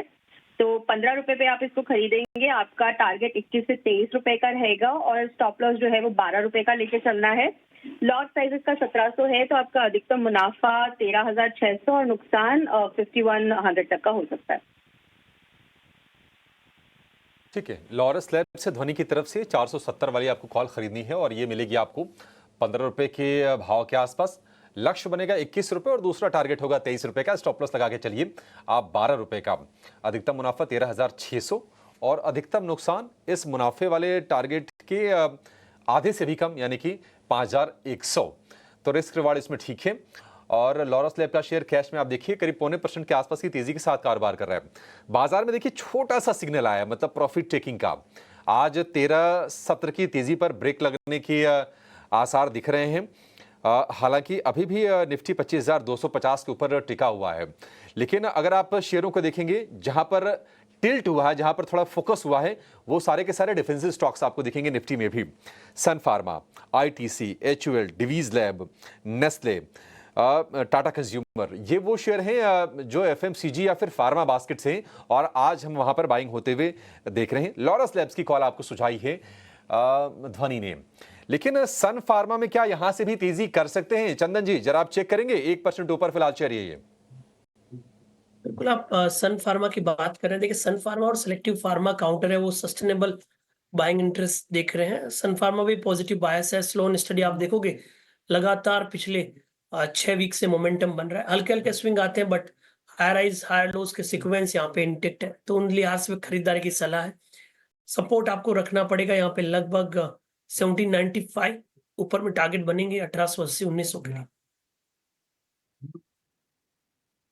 ठीक है, 1795 का सपोर्ट है सन फार्मा के लिए। 1900 तक के टारगेट इसमें बन सकते हैं। ये आपके लिए स्टैंपिंग भी होगी, लगे हाथ स्टैंपिंग भी करवा के दे रहे हैं आपको जो भी शेयर बाजार में हम खोज के ला रहे हैं। अच्छा, सीएट जरा आप तेजस चेक कीजिए। कल छोटा सा मूव, आज फिर से छोटा सा मूव, क्या ये चलने का संकेत दे रहा है सीएट फिर से? देखिए, सीएट की बात करेंगे तो स्टॉक अभी भी हायर टॉप हायर बॉटम का स्ट्रक्चर बना रहा है, और इसकी जो 20 दिन की मूविंग एवरेज है उसको रिस्पेक्ट करके बाउंस दे रहा है। और कल के सत्र में हम थोड़ी सी स्ट्रेंथ देखी थी, और आज थोड़ा सा फॉलोअप बाइंग देख रहे हैं, तो डेफिनेटली इसमें ट्रेडिंग के लिहाज से बाइंग कर सकते हैं। इसमें आपको स्टॉप लॉस लगाना है 2755 का, और लक्ष्य रहेगा उसमें 2900 का, और वो सरपास किया तो दूसरा लक्ष्य 2955 तक भी जा सकता है स्टॉक। 2900 और 2955 तेजस, ये टारगेट कब तक अचीव होंगे? क्या इस हफ्ते रखना है पूरा, या फिर थोड़ा सा और लंबा रखेंगे? इसको आपको करीबन 1 से 2 हफ्ते तक का टाइम देना पड़ेगा। ठीक है, 1 से 2 हफ्ते का टाइम ड्यूरेशन जरूर ध्यान दीजिए। आपका अगर टाइम अलाउ नहीं करता है तो फिर मत लीजिए, लेकिन अगर आप 1-2 हफ्ते रख सकते हैं फिर आपके लिए सीएट में आपके लिए स्ट्रेटजी है। 2900 से लेकर 2955 ये 2 टारगेट हो गए, 2755 का स्टॉप लॉस आपके लिए हो गया। अब जोमेटो एक बार स्क्रीन पर लेकर आइए। चंदन जी, जोमेटो जरा चेक कीजिए, अच्छी खबरों के चलती है शेयर चला था और लगातार उसके बाद 6 दिनों की हम छोटी छोटी सी गिरावट के बाद आज ये शेयर संभलने की कोशिश कर रहा है। जोमेटो क्या सलाह होगी आपकी? 250 रुपए के नीचे भाव आ गया इसका। लगभग 10-11 दिनों में थोड़ा सा प्रॉफिट बुकिंग यहाँ पे देखने को मिला है। 280 के हाई बनाने के बाद धीरे धीरे 245 तक ये थोड़ा सा करेक्टिव मूव दिखाता हुआ नजर आया। तो एज ऑफ नाउ तो लोअर टॉप लोअर बॉटम का सेटअप है। मेजर सपोर्ट मेरे हिसाब से लगभग 233 के आसपास आएंगे। सो 233 एक मेजर सपोर्ट हो सकता है जो रिसेंट डिक्लाइन को अरेस्ट करके और वापस नया स्विंग स्टार्ट करे। ठीक है, जोमेटो को लेकर ये व्यू। चंदन जी, आप ही जरा चेक कीजिए बजाज फाइनेंस को भी। देखिए, कहीं ना कहीं ये खबर तो पहले से ही थी कि बजाज हाउसिंग का आईपीओ आएगा, भाव के बारे में भी पता था, साइज क्या होगा ये भी पता था लोगों को। तो सारी चीजें मुझे पता नहीं, ऐसा लग रहा है कि शायद डिस्काउंटेड अब हो गई हैं। आज एक छोटा सा क्रैक दिया है बजाज फाइनेंस ने 1.25% के आसपास का। मान लीजिए जिन्होंने लोअर लेवल पर थोड़ा सा एंटर किया होगा आज से 2-3 हफ्ते पहले, क्या वो प्रॉफिट टेकिंग कर लें या फिर आपको लगता है कि इसमें अभी बने रहना चाहिए अपने स्टॉप लॉस को इंटैक्ट रख के? जब मुनाफा वसूली करने की सलाह रखेगी, बिकॉज पिछले लगभग 13 दिनों में अच्छा खासा रनअप आ चुका है। 6425 से लेके हमने 7460 तक का मूवमेंट हुआ है। तो लगभग 1000 पॉइंट की रिलीज काउंटर में देखने को मिली है, जो लगभग 15% के आसपास होती है। तो 15% का मूवमेंट बजाज फाइनेंस जैसे काउंटर में 13-14 दिन में आता है तो मुनाफा वसूल करना चाहिए। और स्पेशली जब काउंटर पिछले लगभग 3 साल से एक बड़े दायरे में कामकाज कर रहा है। पिछले 3 साल का आप ट्रैक रिकॉर्ड देखोगे तो 5500 से 8000 एक बड़ा दायरा है। तो मेरे हिसाब से इस चलते मुनाफा वसूली करना चाहिए। स्टॉक आपको शायद वापस लोअर लेवल में एंट्री करने के मौके देगा। लोअर लेवल में एंट्री करने के मौके आपको देगा, आपको मुनाफा वसूली थोड़ी सी करनी चाहिए। टाटा कम्युनिकेशन एक और शेयर है तेजस जी, जो लगातार ये अप ट्रेंड में है। आज हमने 2000 रुपए के ऊपर के भाव देखे, ऊपरी स्तरों पर थोड़ा सा प्रेशर हालांकि इंट्राडे में आ रहा है। अब ये फिर से शेयर आ गया है 2000 रुपए के नीचे। टाटा कम्युनिकेशन को लेकर आपके क्या विचार हैं? मेरे हिसाब से ये स्टॉक अभी एक रेजिस्टेंस के करीबन ट्रेड कर रहा है। 2005 का एक स्टिफ रेजिस्टेंस है, प्रीवियस स्विंग हाई भी वहां पे है। तो मेरे हिसाब से जब तक ये स्टॉक 2005 के ऊपर बर्न नहीं देता है, यहाँ से थोड़ा सा प्रेशर आ सकता है। तो किसी के पास अगर लॉन्ग पोजीशन है तो मेरे हिसाब से प्रॉफिट बुक करना चाहिए। अगर 2005 का लेवल क्लोजिंग बेसिस पे सरपास किया तो फिर हम ये स्टॉक में एक फ्रेश बाइंग मोमेंटम देख सकते हैं और उसके बाद हम स्टॉक में 2085 तक के भी लक्ष्य देख सकते हैं। तो एक डिसिसिव क्लोज की जरूरत है 2005 के ऊपर स्टॉक में। ठीक है, टाटा कम्युनिकेशन को लेकर ये व्यू। ऑयल एंड गैस में कुछ सेलेक्टिव बाइंग हो रही है, उसमें से एक शेयर लेकर आइए कैस्ट्रॉल इंडिया का। 3-3.5% ऊपर ये फिलहाल शेयर दिखेगा। 272-73 रुपए के आसपास का भाव इसका होना चाहिए। जी हाँ, 273.25 का 4% ऊपर ये शेयर है। चंदन जी, कैस्ट्रॉल की इस तेजी को राइड करना है क्या और चलेगा शेयर ये? देखिए, कैस्ट्रॉल के सेटअप की हम बात करें तो ओवरऑल एक रेंज बाउंड बायस है डेली चार्ट पे। बट अच्छी बात है कि आपके बेस ऊपर की तरफ शिफ्ट हो रहे हैं, यानी ग्रेजुअली सपोर्ट ऊपर की तरफ शिफ्ट हो रहे हैं। पिछले लगभग मैं 12-13 दिनों की हिस्ट्री देखूं तो 260 के आसपास के बेस है और ऊपर में लगभग 285 तक के टारगेट बनते हैं। तो 260, 285, 290 ये रेंज प्ले कर सकते हो। लेना है तो 260 के सपोर्ट से ले ऊपर के टारगेट के।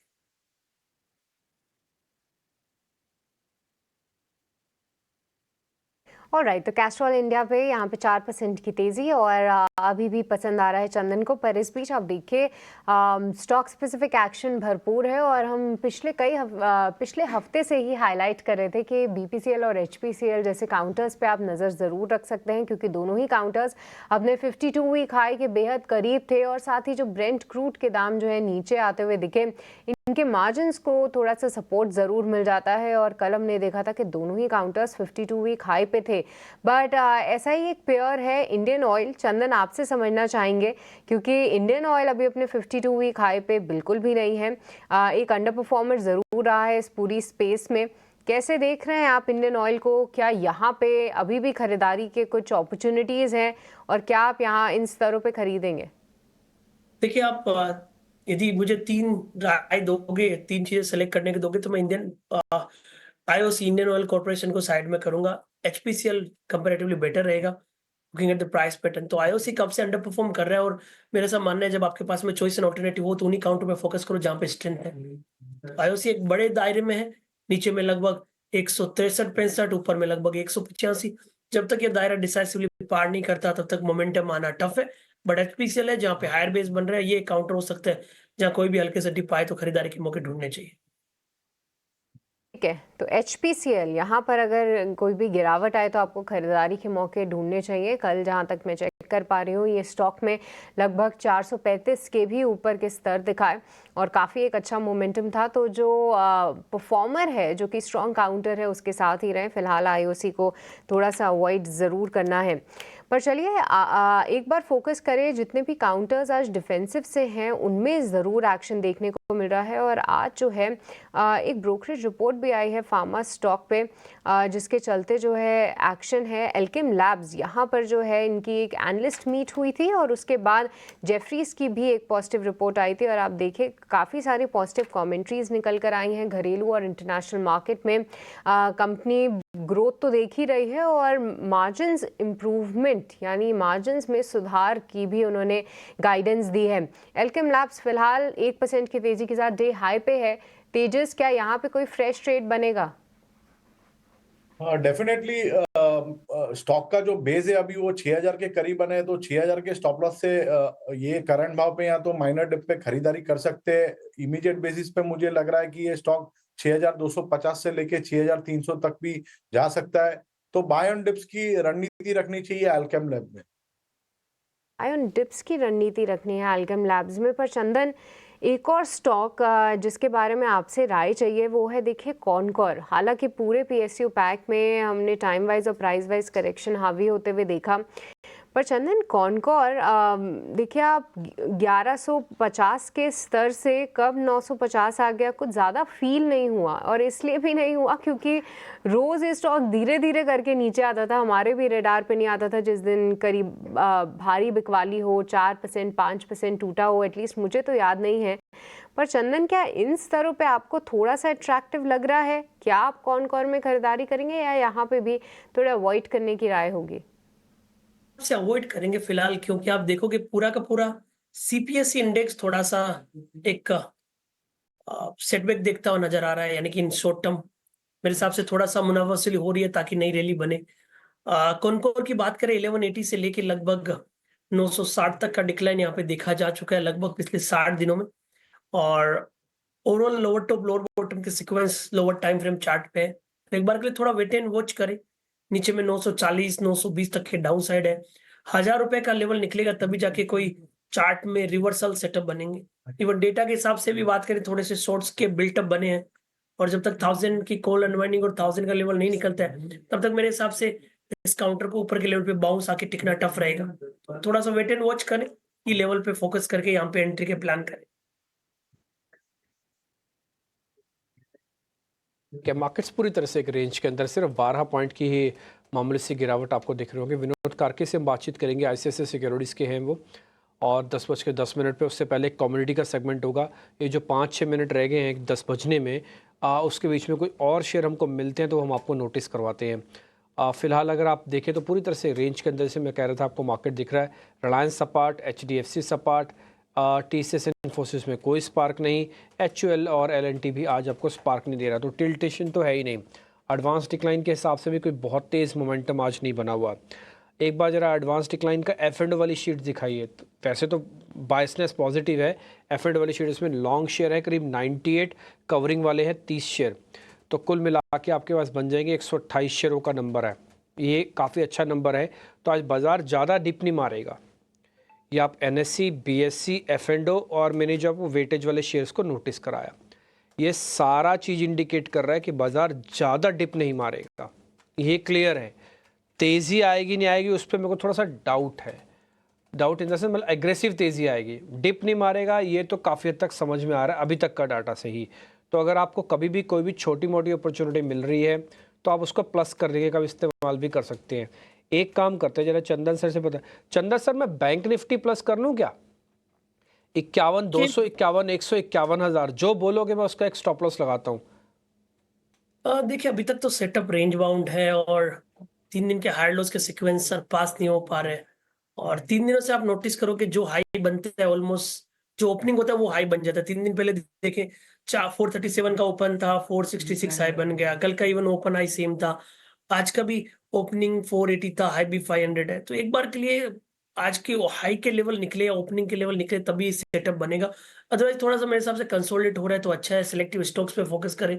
मेरे को समझ में तभी आएगा जब 51,500 निकला, 100 पॉइंट ऊपर निकलेगा तो ले लेंगे तो कंपैरेटिवली कंफर्टेबल रहेगा, या फिर नीचे में 51,250 लो। तो as of now no trading band है, या तो 51,250 पे ले या 51,500 के ऊपर ले।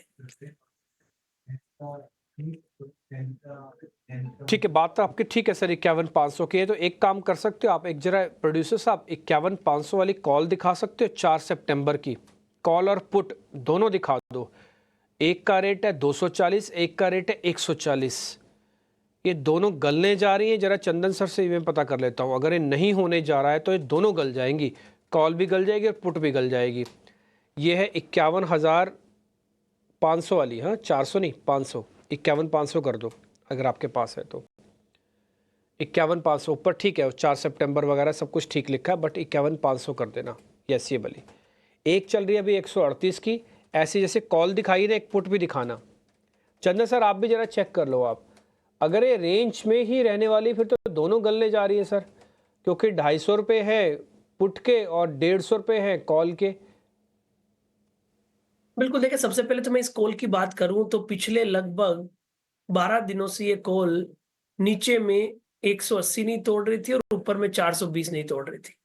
और कल के दिन इसने वो लेवल तोड़ा और उसके बाद में ये कॉल है वो लोवेस्ट लेवल पे है, जबकि बैंक निफ्टी अपने रिसेंट के लोवेस्ट लेवल पे नहीं है, जबकि 51,500 की कॉल का लेवल है वो लोवेस्ट लेवल पे है। तो प्रीमियम में मोमेंटम नहीं आ रहा। कल भले ही आपका इंडिया विक्स 5% ऊपर था, मार्केट हल्का सा पॉजिटिव टेरिटरी में था, फिर भी आपके ऑप्शंस के प्रीमियम घटे। आज भी मार्केट फ्लैटिश है, फिर भी आपके ऑप्शंस के प्रीमियम में ऊपरी लेवल से गिर रहे हैं। तो कंसर्न ये है कि कॉल के प्रीमियम में मोमेंटम आ नहीं रहे। तो इसके लिए यहाँ पे हम कोई अग्रेसिव स्टेज नहीं बना रहे, या किसी को बेचना है कॉल ऊपर में बेच सकते हैं छोटे मोटे स्टॉप लॉस के साथ। याद रखें 51,500 का कॉल 175 के ऊपर निकले तभी यहाँ पे बाय ट्रिगर बनेगा। यदि आपको बेचना है तो 175 के स्टॉप लॉस से आप बेच सकते हो। अब हम पुट की बात करें, आई थिंक आप 51,000 की पुट की बात कर रहे थे।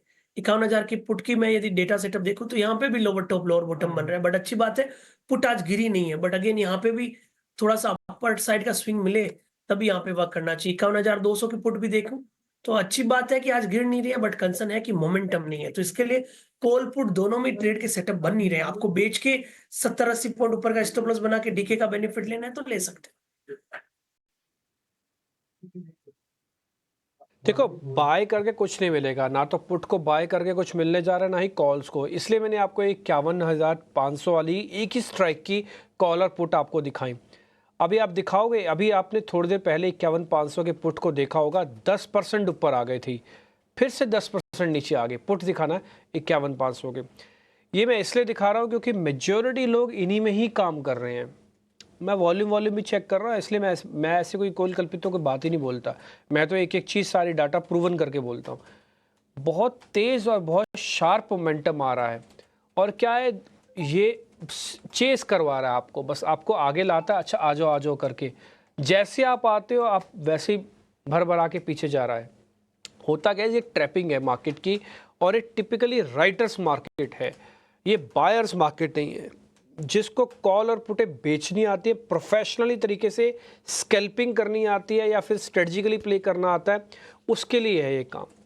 नहीं तो कोई भी आदमी चाहे कॉल ले ले चाहे पुट ले ले, चलो दोनों के सामने रेट चल रहे हैं ना, आप मंदी वाले हो और आप तेज़ी वाले हो, एक ही टेबल पे बैठे हो, दोनों पैसा खो रहे हो, दोनों पैसा खो रहे हैं। तेज़ी वाला भी पैसे खो रहा है, मंदी वाला भी पैसे खो रहा है, कॉल वाला भी पैसे खो रहा है, पुट वाला भी पैसे खो रहा है। ठीक, और सबसे बड़ी अपॉर्चुनिटी बैंक निफ्टी में उसमें खो रहा है, सोच के देखो। तो कितना टाइट मार्केट है आपको इसका अंदाज़ा इसी से लग गया होगा। ये कॉल पुट मैंने आपको दिखाई है। हालांकि ऐसा नहीं कि बदलेगी नहीं तस्वीर बदलेगी, लेकिन आपको थोड़ा सतर्क रहना, एग्रेशन नहीं दिखाना। और अगर आप बहुत ही प्रोफेशनल हो तभी ऑप्शंस में आना, नहीं तो ऑप्शंस में मत आना। ज़्यादा अच्छा ये है कि फ्यूचर ले लेना, उसमें कुछ नहीं होगा, रोल भी हो सकता है, संभाल पे पाओगे, फिर उसका प्रीमियम ज़्यादा जाता है, 1 लाख सवा लाख रुपये लग जाता है, तो आप ज़्यादा माल भी नहीं लोगे, वैसे ही बच जाओगे। ठीक जी, 10 बज चुके हैं। विश्व मोहन को अपने साथ जोड़ने का वक्त आ गया है। मार्केट पूरी तरह से एक रेंज के अंदर है। थोड़ा मैं HDFC को क्रेडिट दूंगा इसके लिए कि आज मार्केट बैंक निफ्टी को ज़्यादा नीचे नहीं जाने दे रहा। ठीक जी, आगे बढ़े, विश्व मोहन को जोड़ें अपने साथ, और विश्व मोहन आपको कार्यक्रम में जुड़ रहे हैं, आपको बताएंगे क्या करेंगे। ठीक है चंदन, बहुत बहुत शुक्रिया, थैंक यू वेरी मच आपका समय देने के लिए। कोई डिस्क्लोजर है आपका? जी देखिए, जो भी स्टॉक डिस्कस किए हैं शायद हम अपने क्लाइंट्स को सजेस्ट कर चुके हैं। जो भी आप ट्रेड लें, अपना पोजीशन साइजिंग और रिस्क मैनेजमेंट ध्यान रखें। ठीक है तेजस, आपकी तरफ से कोई डिस्क्लोजर? तो जो भी स्टॉक्स हमने डिस्कस किए हैं उसमें मेरी कोई पर्सनल पोजीशन है नहीं, बट हमने हमारे क्लाइंट को रिकमेंड किए हो सकते हैं। ठीक है, डन। ओके, बहुत शुक्रिया आपका, थैंक यू वेरी मच। आज दोनों मेहमानों ने अपना समय निकाला, बहुत बहुत शुक्रिया। विश्व मोहन को जोड़ते हैं कम्युनिटीज़ का